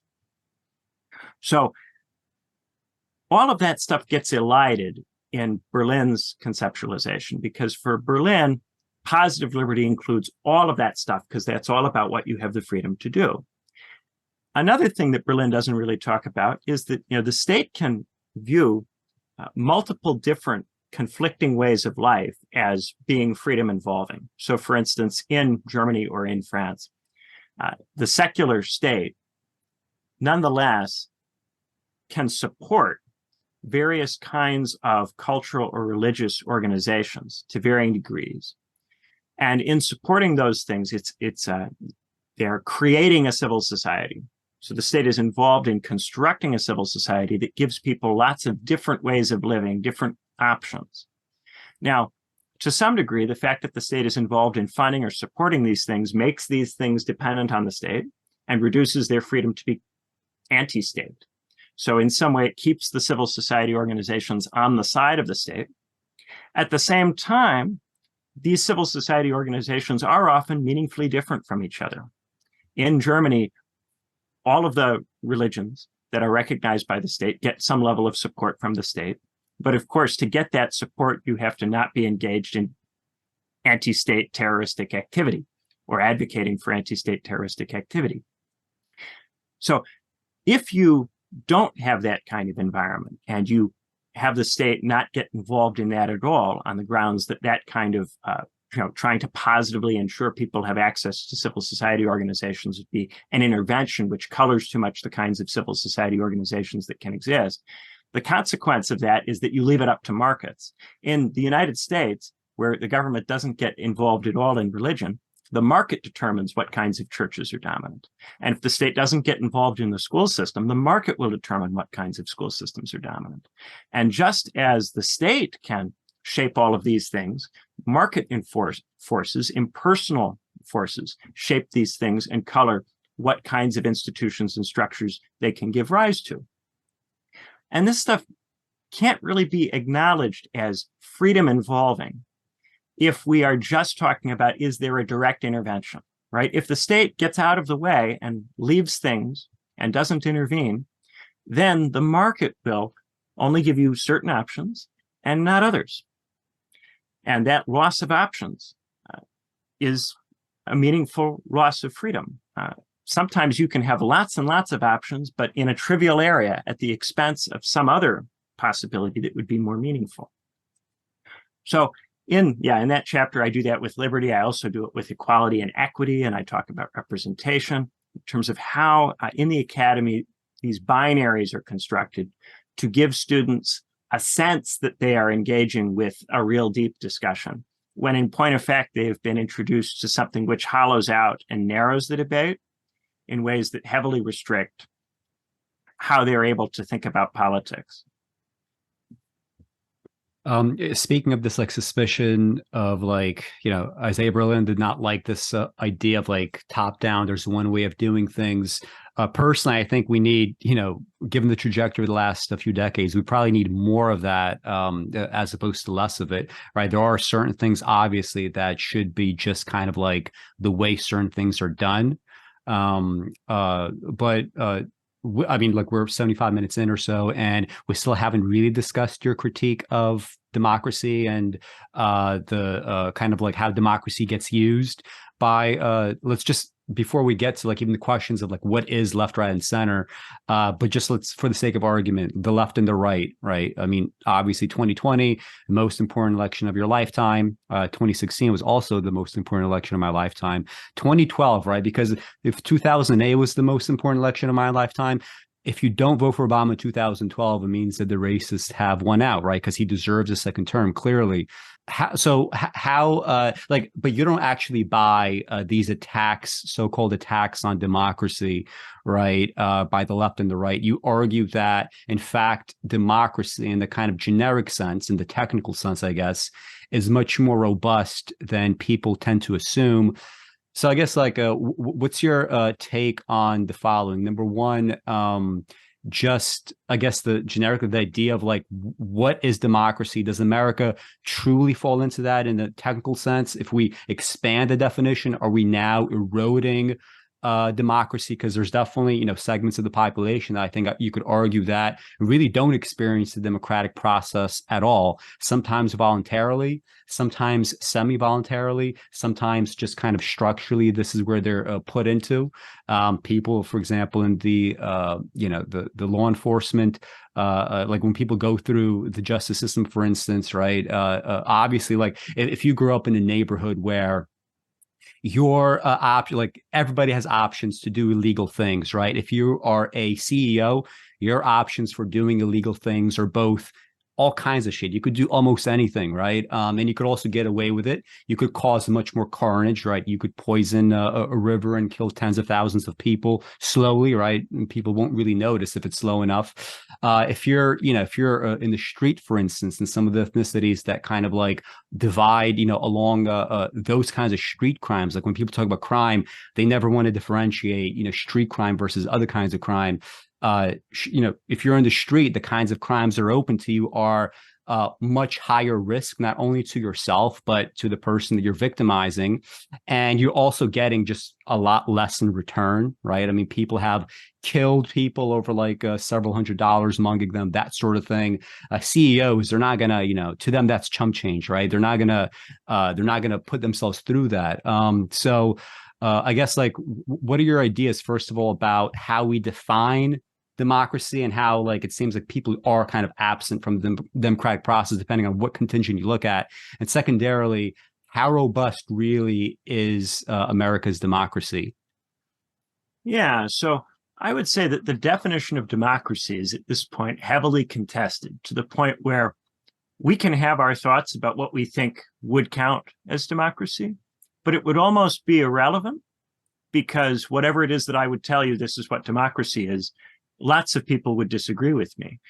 If I were to lay out what are the different conceptualizations of democracy that are out there in the literature, there's Joseph Schumpeter's minimalist conception, which is just multiple parties that compete with each other in elections that are genuinely competitive, that either party might win.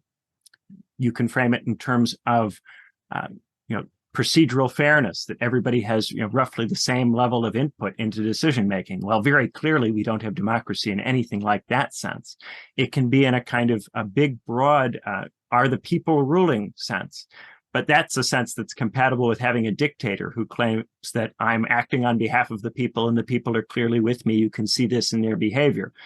A dictator can frame themselves as democratic in that kind of a big picture representative sense. There's lots and lots of different ways of thinking about it.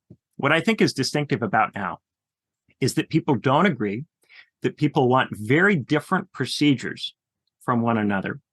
And because they want these very different procedures, very often the procedures that somebody else thinks will fix democracy or make it work better will appear to you as procedures that would make democracy work worse and might be authoritarian, right? So what I think is going on now is that the understandings of democracy are so different from one another that, but there's a widespread agreement that the system doesn't work and is dysfunctional. So everybody's trying to purify or fix the system, but in different ways. And everybody else thinks that what everybody's doing is some kind of authoritarianism. So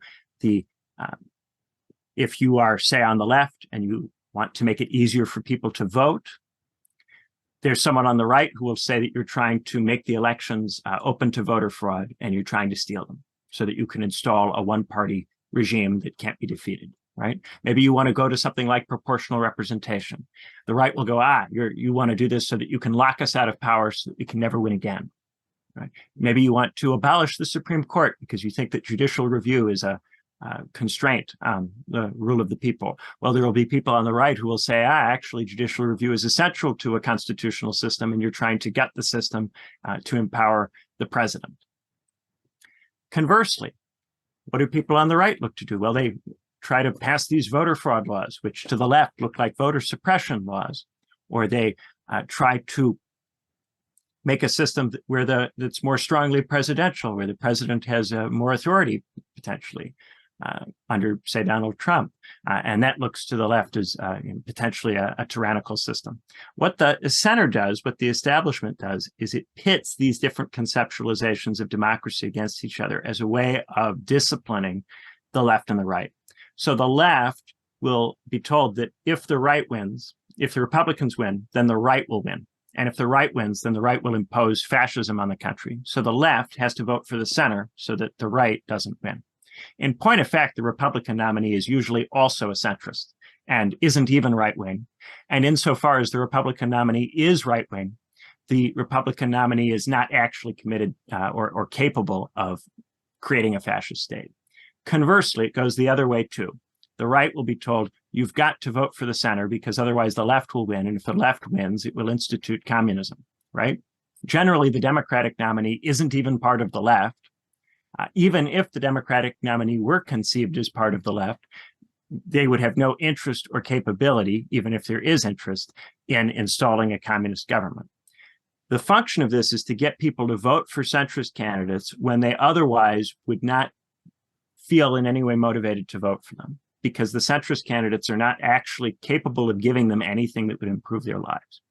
So since they no longer believe in a hope narrative, they have to be made to vote on the basis of fear. And at this point in our political system, the number of fringe voters, people who might vote for one party or not at all, but are not going to vote for the other party, is much larger than the number of swing voters who will switch which party they vote for based on strength of argument. So it's no longer strategic. It no longer makes sense if you're a political strategist to try to convince someone to flip parties. It is now about activating the fringe voter who otherwise won't vote. And the way you activate the fringe voter, it used to be that you'd promise crazy things to the fringe voter that you had no intention of delivering upon, just to get the fringe voter to show up. Now the fringe voter is wise to that. So you tell the fringe voter, if you don't show up, the other side will get their crazy things. In point of fact, nobody will get anything. And the center will just keep rolling on. And part of the function of my book is to try to bring people out of this fear space, not because I think that there's a hope space that makes sense at this particular juncture, but because I think if we get out of the fear space and look at this system as something that's totally defective and not at all capable of delivering anything, then that invites us to get more profoundly critical in a more constructive way than we have been to this point. So speaking of left, right, and center, yeah, first of all, I do agree that, with all this kind of crazy stuff that is supposed to happen, whether it's like the left is supposed to take your children or the right is supposed to set up concentration camps, it is true that nothing crazy actually happens, right? I think if anything, that's the craziest part of all. I'm just kind of routinely shocked at this kind of like long-term, sickly, anemic kind of equilibrium. Like I've always been shocked at the fact that we don't have like, consistent rebellions like in black neighborhoods again and again. The closest you get to is like an occasional riot when, police brutality reaches a boiling point. But there's no riots going on Native American reservations. Don't they have a moral right to actually lead some sort of insurrection? It seems as if you could make that case fairly easily. And it's like this like long-term anemic sort of equilibrium. But I guess you're defining left, right, and center specifically, both for the sake of argument and just kind of like in practical terms, like the way that we, tend to understand it in America. But in a more kind of absolute sense, like what do you think about the notions themselves? Because it seems to me that left, right, and center, they're becoming less useful, right, in terms of like drawing distinctions. I have a lot of beliefs. I'm positive that people on the so-called left would associate with some kind of right-wing lunacy. For instance, I've often make the argument that when it comes to men and women in the United States, men probably day-to-day lives are more difficult. This is especially true if you break things down ethnically. A black male, right, has one of the worst existences in America, right, compared to anybody. Granted, a black woman might go through her own problems, but a black male is the one being shot, is the one being murdered by cops, is the one that is nonstop being harassed, right, is the one that ends up in prison. But that, to me, it's not a right-wing belief. I mean, I'm just sort of identifying what I view as a disequilibrium and an inequality that's been kind of like slowly engineered. In the same way, I might have, beliefs about human nature that people might view to be regressive. But I personally, as a left winger, very far on the left, I see no conflict between an acceptance of human nature, even one that is, in many respects, kind of hardwired. Some things can't really be changed easily. That's not scary to me. I could easily create a left-wing project based on an understanding of human nature. Somebody that did a couple of shows with Arnold Schroeder is a radical environmental activism. He has a podcast, Fight Like an Animal, where he constantly talks about studies, right? But he's clearly a left-winger that's been, on that side for a long time. So there's that element to it. There's also the fact that, like, when you look at traditional notions of what it means to be conservative or liberal, those also have kind of shifted. Like, it still is amazing to me that we have such a thing in America as a conservative that does not believe in climate change, does not believe in finite resources, right? If you're a conservative, like if you like think back, like tens of thousands of years back to, the environment of like ancestral development, the only reason why we have like liberal versus conservative inclinations is, that's kind of the best way to adapt to, whatever system that you're in. If you're too conservative, you're not going to go out and eat a piece of fruit like you should. You're not going to sort of explore and see what you're capable of. You're not going to come down essentially from the trees. If you're too liberal, right, maybe, you decide you're going to be the first one to jump down and you're going to run through a field and you get killed by a wild animal, right? But if you're a conservative, right, like you should have a notion of, I have to be careful about the world, right? The world is finite. And isn't it crazy? We have all this pollution, we have all these problems going on. There's something twisted about a conservative that doesn't accept that, right? It's not conservatism anymore. It's total, it's radical right-wingism. And I think, in an absolute sense, like if you were to use the conventional terminology, America is a country that is just generally center right, in the sense that we have a center right party and we have a radical right-wing party, and the center-right party goes along with the radical right-wing party, which routinely, of course, just sets the agenda. Like, I remember arguing with people that were thinking of voting for Trump. They're like, if Biden gets into office, he's going to go so soft in China. And I'm like, no, we already established a foreign policy under the radical right-wing administration. Biden's going to go along with it. There's no turning back. That's just how it works. And if you just like follow how this happens, administration to administration, that's just how it tends to fall out. So like, what do you think about these categories? Really, if you're going to look outside of maybe the lens of your book, do you think they're useful? Do you think like there has been some sort of shift where they don't even correspond to like baseline biological categories that would make it more familiar? Yeah, in the book, to be clear for the listener, I use left to refer to the movement around Bernie Sanders, right to the movement around Donald Trump, and the center to refer to everything from Bush to Biden, the establishment, as it's existed really since the 90s. Yes, you are, of course, quite right to point out that these terms don't make nearly as much sense as they used to make. Once upon a time, you might have said, well, the left is the working class oriented movement, and the right is the oligarch oriented movement. That doesn't really make sense insofar as at this point, the left is, I think, in class terms, much more associated with the fallen professionals than it is with the traditional working class. The right also is very much pitching itself at small employers, for instance, and not necessarily at least not so straightforwardly at oligarchs in the way that it frames what it's doing. So you can find many occasions where the Democrats will have a position that's more favorable to the position of large numbers of oligarchs through talking about the professionals and their interests. And you'll also find cases where the right gets at that by talking about the small employers and their interests. In point of fact, I think at this point, the Republican and Democratic parties, insofar as there's any difference between them, it's in which oligarchs and corporations their views ultimately serve. So the Democrats tend to be on the side of big tech and big finance, and therefore on the side of the industries which dominate in large cities and on the coasts. And the Republicans are at this point more focused on industries that are tied down in the United States, that are located in the middle of the country, that are maybe a little bit less mobile. So that allows for more discussion in the Republican Party of things like tariffs and attacks on the trade policy. But at the same time, there's still a very strong free market current within the Republican Party. And we shouldn't overstate the degree to which the Republican Party is Trumpist in the substantive sense of what kinds of policies it argues for. Indeed, in the 2016 election, I remember in the debates, Trump comes out with, we need to raise the tariffs and do a trade war.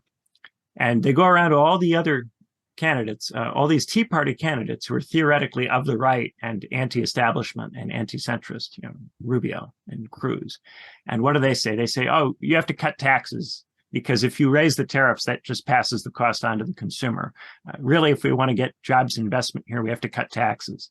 For me, what ultimately makes someone like Ted Cruz or Marco Rubio a figure of the center rather than the right is that Cruz and Rubio are just committed to following the imperatives of this system. And the question between people in the center left and the center right is how fast to follow the imperatives, how hard to go in following the imperatives. But in both cases, the consensus in the Democratic Party establishment and the Republican Party establishment is that these incentives have to be followed. They can't be challenged. You can't change the system in some way to overturn them. So what I tend to identify the right with at this point is an impulse to deal with the system unilaterally by cutting trade or by cutting the country off from other countries. But that's not an exclusively right-wing view. You can find, say, especially in Europe, Lexit figures, people who are of the left and want to get out of the European Union, who think that ultimately it's not going to be possible to do a multilateral strategy, and so who instead are interested in trying to do some form of socialism in one country. So it's not an exclusively right-wing position, but I think at this point, people that I would classify as on the right are people who want to fundamentally change the trading relationship. If we were talking about political theory and the entire history of political thought, the right has had so many different currents in it over time. You've got people like Edmund Burke, who is associated with just making change, but only when you need to and slowly and always for the purposes of advancing the values for which the system was originally constructed. You have people like Hannah Arendt, who despises labor and work and thinks that life is about action and therefore has a politics which is really only for those who are freed to some degree from labor and work. You have Catholic integralists who want to bring back the centrality of religion or the church in politics. There are lots of, then you've got free marketeers like Hayek. Those are probably four different figures, say Burke, Arendt, Thomas Aquinas, and Hayek, that you could in some way associate with different currents in the right today. And they don't agree with each other about all kinds of things, but you might call all of those figures right-wing. Conversely, in the left, you've got Marxists, you've got non-Marxist socialists, you've got Keynesian social liberals, you've got many, many different currents of people that don't really agree about all sorts of different things, but are nominally on the left. At this point, the left is theoretically committed, I think, to trying to change the system through a multilateral approach that's more internationalist in nature. The difficulty is how do you actually do that? The obstacles to both are sizable. In the case of the right, if you actually do cut all the trade links, you'll produce a massive inflationary spike. In the case of the left, if you try to negotiate, you're likely to find that your negotiation fails, that other states are not interested or willing to work with you, that you can't find terms that others are willing to follow, that the cost of changing the system is too high for other people to be interested in cooperating. It's one thing to have a Bretton Woods conference when you're coming out of a war and there's been disruption. It's another thing to try to have a second one now at a time when there's already so much money moving around and so much going on. So I tend to use left and right like that in the book. But of course, in point of fact, these traditions are as divided against themselves as they are against each other. And there are many different interesting incidences of overlap. You can find, say, Catholics who have broadly socialist positions on the economy. You can find market socialists who are otherwise pretty committed to what they view as the advantages of market systems. So you can find there's so many different ways of combining these things together. And at different points in the history of political thought, there have been so many different antagonisms in politics that left and right are really, I think, best conceived of at this point as evolving terms. If you'd asked me 5 years ago, I would have said that the right is interested in responsibilizing individuals and the left is interested in structures or systems. That clearly doesn't describe what's going on the ground now. But that might have been at one point in time when I was very happy to frame myself as of the left the way I preferred to divvy it up. And so there's this question of, most of the time when we make a division between what's the left and what's the right, we're making a normative argument based on trying to advance our kind of politics. And so we want to say, my kind of politics is either left or right, and then it means this. And that's my way of explaining my politics to you and trying to get you to join in on it. But really what characterizes the history of political thought is that these terms are constantly evolving, their meanings are constantly changing, and therefore they're constantly contested. And the same goes for democracy. Its meaning is constantly contested. And so we can try to control these definitions, but one of the themes of my book is that it's very difficult if you don't have money and you don't have power to control what words mean. And when you try to control what words mean, when you don't have money and you don't have power, you tend to lose. So when you have a strategy for change that's based on winning the discussion, it's often very difficult to do that in a situation where you don't have wealth and power if you have no way of building that up over time through constructing organizations.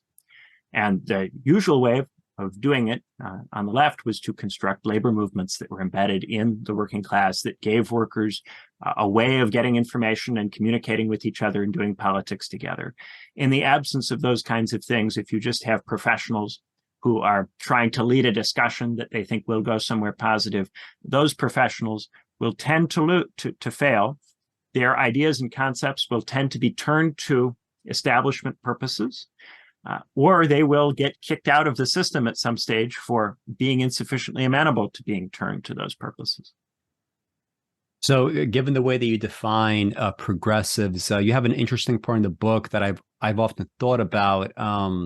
That progressives, they are on the one hand very kind of like resistant to perhaps the markets and all the kind of niches that markets would entail, but at the same time, they're also very amenable to markets, right? They derive a lot of benefits from that. That presents a contradiction. Can you explain what you mean by that? Yeah, so there are some Marxists who are critical of the market. There are also some religious people who are critical of the market, some conservatives who are critical of the market. Plato and Aristotle were critical of the market. Aristotle said that if you've been in the market in the last 10 years, you have no business holding public office. You shouldn't even go there. And when he says been in the market, he means literally go into the agora and visit the shops. Anyone who's visited the shops, he thinks shouldn't be in office if they've gone in the last 10 years. So there's lots of different oppositions or critiques to the market that come from both Marxists and certain strands of conservative or right-wing thought. Then you've got liberals. And liberals, and this includes both free market right-wing types like a Hayek, and then also market socialists, they tend to have a more positive attitude to markets. One of the ways in which you can often get at this is by talking about something other than markets, by talking about consumption and what the attitude to consumption is. So you'll find some theorists who think that what we desire is an important part of who we are, and that our identity has a lot to do with what it is that we desire and with getting what we want. So if you think that what we desire is important to who we are, markets are ways of democratically throwing together all of the desires that people have and spitting out something which is in a sense neutral, right? Insofar as everybody's desires are expressed as demand and the supply is just responsive to the demand. Now, of course, there is an inequality insofar as some people have more money, so their capacity to influence what the demand is greater than others. When you have economic inequality, your influence within the market is going to be larger if you have more money with which to buy. But money itself is neutral in the market. So the amount of money you have is the number of votes you have in terms of what's produced. And if you think that really all we have are desires for different goods and services, that's really what we are at our core. We want things. Then there's a question about how to make markets fair. There's a question about how to ensure everybody has an equal opportunity in the market. There's a question about making sure everybody's desires get heard in the market. And that introduces some distributive questions. And so, for instance, you'll find even in Hayek an opposition to monopolies, insofar as monopolies overconcentrate market power in the hands of a particular firm or particular oligarch.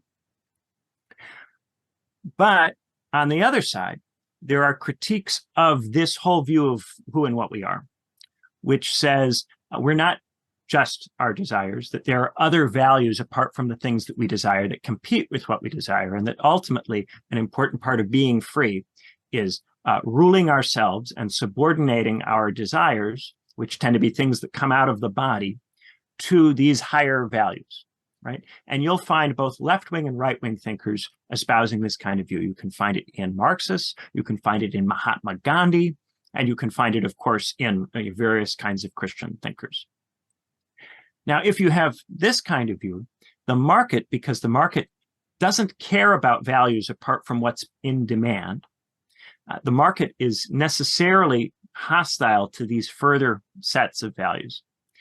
And a lot of Frankfurt School era Marxists like Theodor Adorno really were critical of the market on this basis that the market just doesn't care at all about human values and is purely instrumental, because everyone who participates in the market is trying to get money so that they can buy stuff that they want.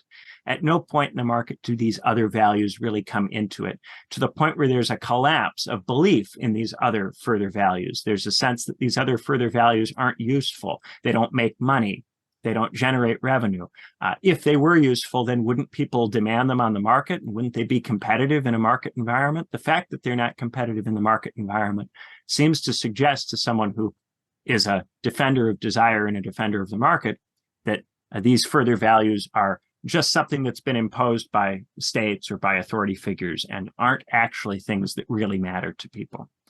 And this is, I think, a big polarizing conflict that mixes up where you would ordinarily find a lot of people on the left-right spectrum. But I think we can say today that there's a cultural antagonism between a set of people who think that consumption is a part of affirming who we are as human beings, and think that consumption is corroding or eroding the things that really matter about being human.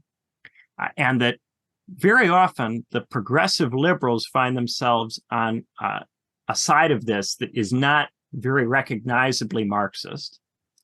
And conversely, some religious social conservatives will find them on a side of this where they will find that there is a certain amount of common ground with Marxists. But because of the way that the cultural discussion is polarized, these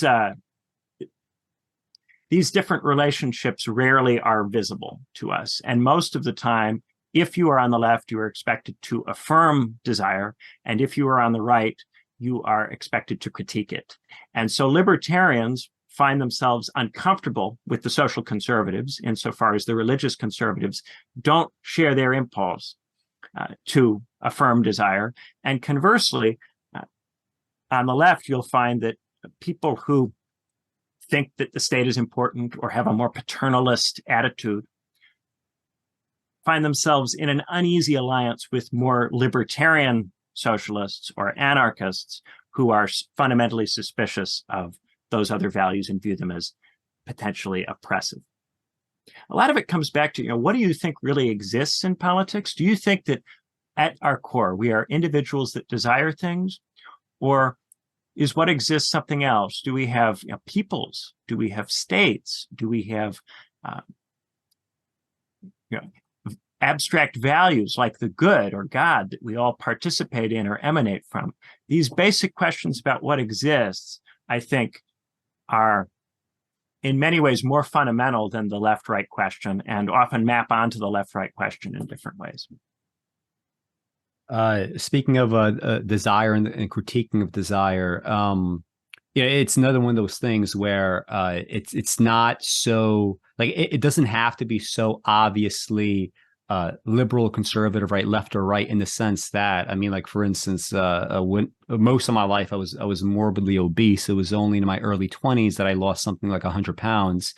And I mean, I remember at the time, like, I was like a full-blown like Marxist back then. And I couldn't sit for more than like 5-10 minutes without like severe back pain. I was like, but look, if you want to sit down and you want to write and you want to actually do something worthwhile, right? Sorry, you're going to have to stop eating food. Like, there's no way around it. You're not going to out jog your way out of like, being morbidly obese. Like, you're going to have to like literally stop eating food. Right. And still, I mean, to this day, like, if I see like a plate of cookies, I will almost never even have one.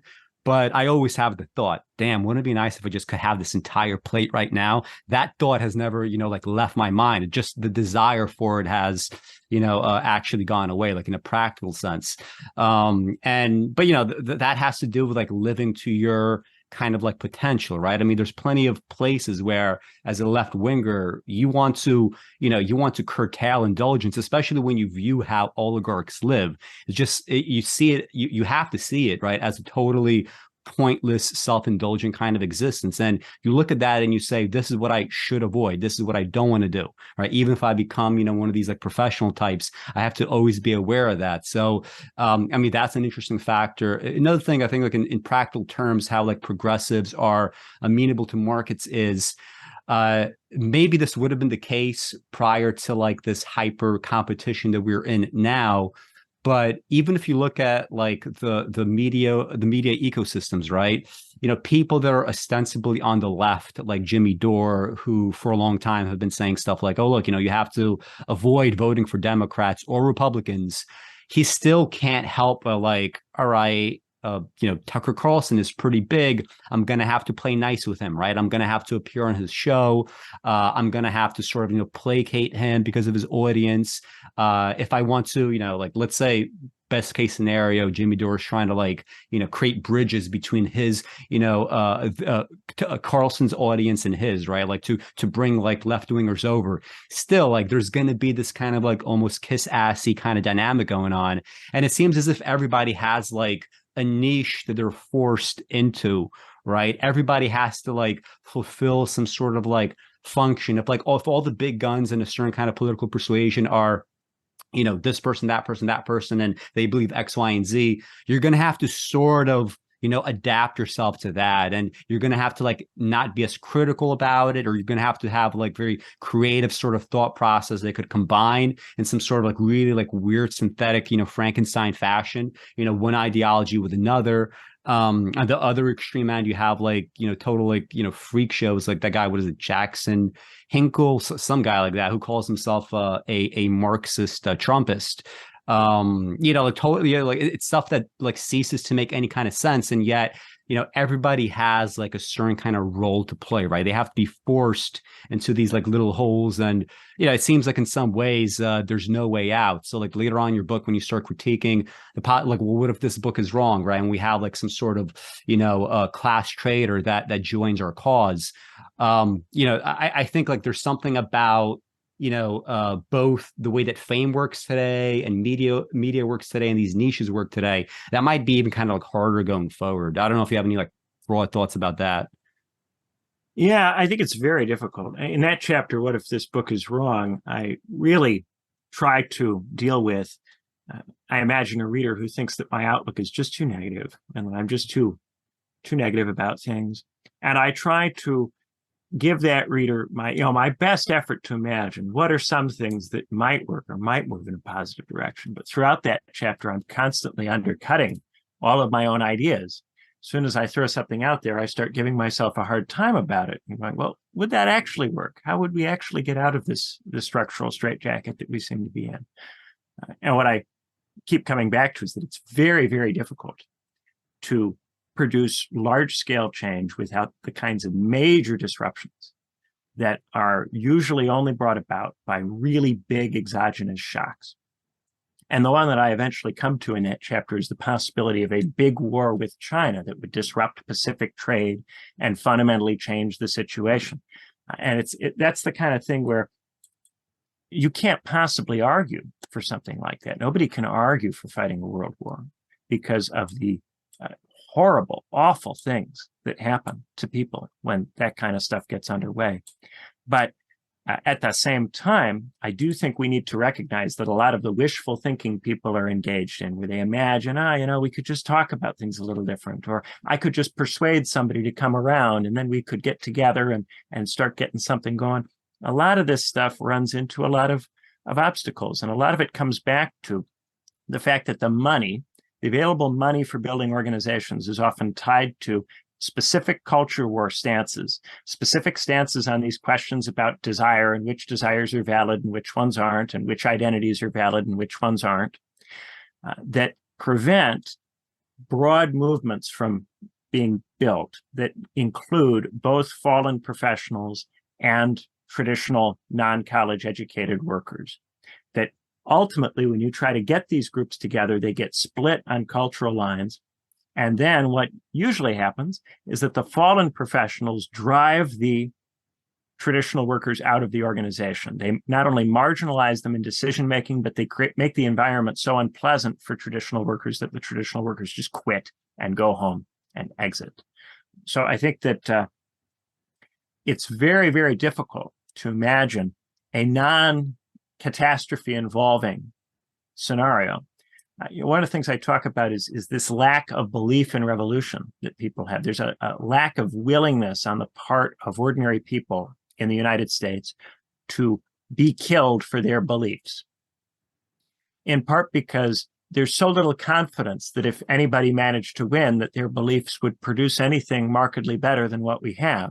The sense that market competition is inevitable and cannot be escaped is so powerful that people think, well, even if there was a revolution and I won, what would then happen? Where would we really go? And a lot of post-revolutionary thinking leads into this idea that even if you do the revolution, Eventually, the revolutionary generation will be exhausted. Everybody will kill each other, and you'll get right back where you were in the beginning. Maybe you'll even be somewhere worse because you will have destroyed a lot of things that people valued in the beginning. And those things won't be around now to give people any comfort about the situation that they'll be in. So I think that we have to get really serious about just how big the obstacles are.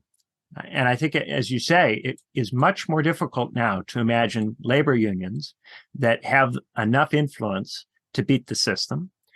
When, in the 70s, when you had steel mills and mines with large numbers of human workers, their influence was not sufficient.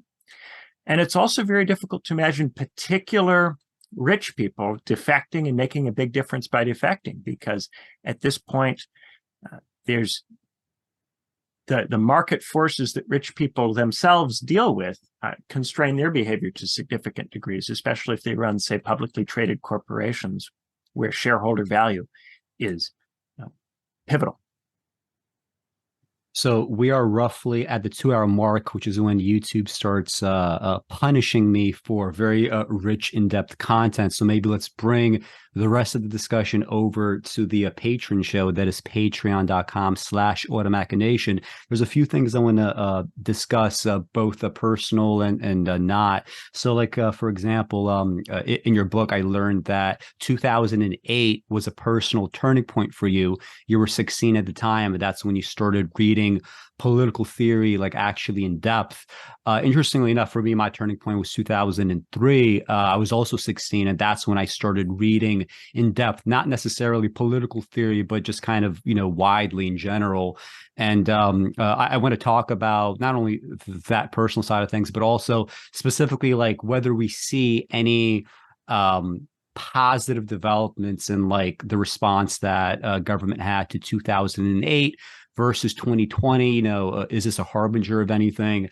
So we could talk about that. I want to talk about Aristotle's concept of the vulgar craftsman, this idea that even if you want to do good things, you get kind of like funneled into sacrificing your principles and your craft for the sake of, financial gain or fame or whatever. I mean, I sort of experienced this myself. I mean, even like I said earlier, like, YouTube algorithm does punish these discussions if they're over 2 hours, but I have shows that run 5-6 hours long, right? And I want to get it out because I think it's valuable. I also don't neatly fall, like I easily make enemies with everybody. I'm not easily one to make friends, and that's punishing. And yet, I don't want to escape that. When I walk around and do my walking and talking videos, those are nice and I say interesting things, but my real interest is like sitting down and writing. So how do I sort of, not stifle my own potential versus how do I actually, these ideas, how do I actually get them noticed, right? Because I can't just do only what I want to do. I want to talk about like concepts like innate conservatism, specifically through the lens of like figures like Kwame Brown.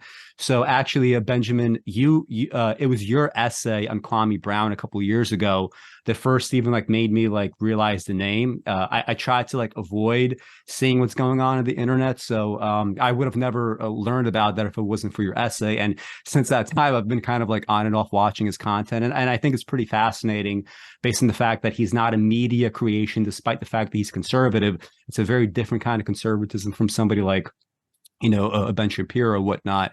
And I think it's interesting to explore that a little bit. What else is there? There's also kind of more substantive stuff in the second part of your book, right? What are the options available to us? So what is this idea of a dream-eating democracy? What are the kinds of, pivot points down the road that might lead to any kind of change? Are we just, waiting for this kind of climate catastrophe? Because it is kind of fascinating how now when you read studies, they're sort of taking, something like 4 degrees Celsius of warming for granted. I was like, all right, now we're kind of making peace with that, which is pretty scary if you actually realize what 4 degrees of warming entails for things like desertification and whatnot. And I'm sure there's going to be a bunch of other topics too. So guys, thank you for staying with us for this entirety of 2 hours. And for the patrons, we will see you soon. And Ben, if you want to say anything to close us out, go ahead.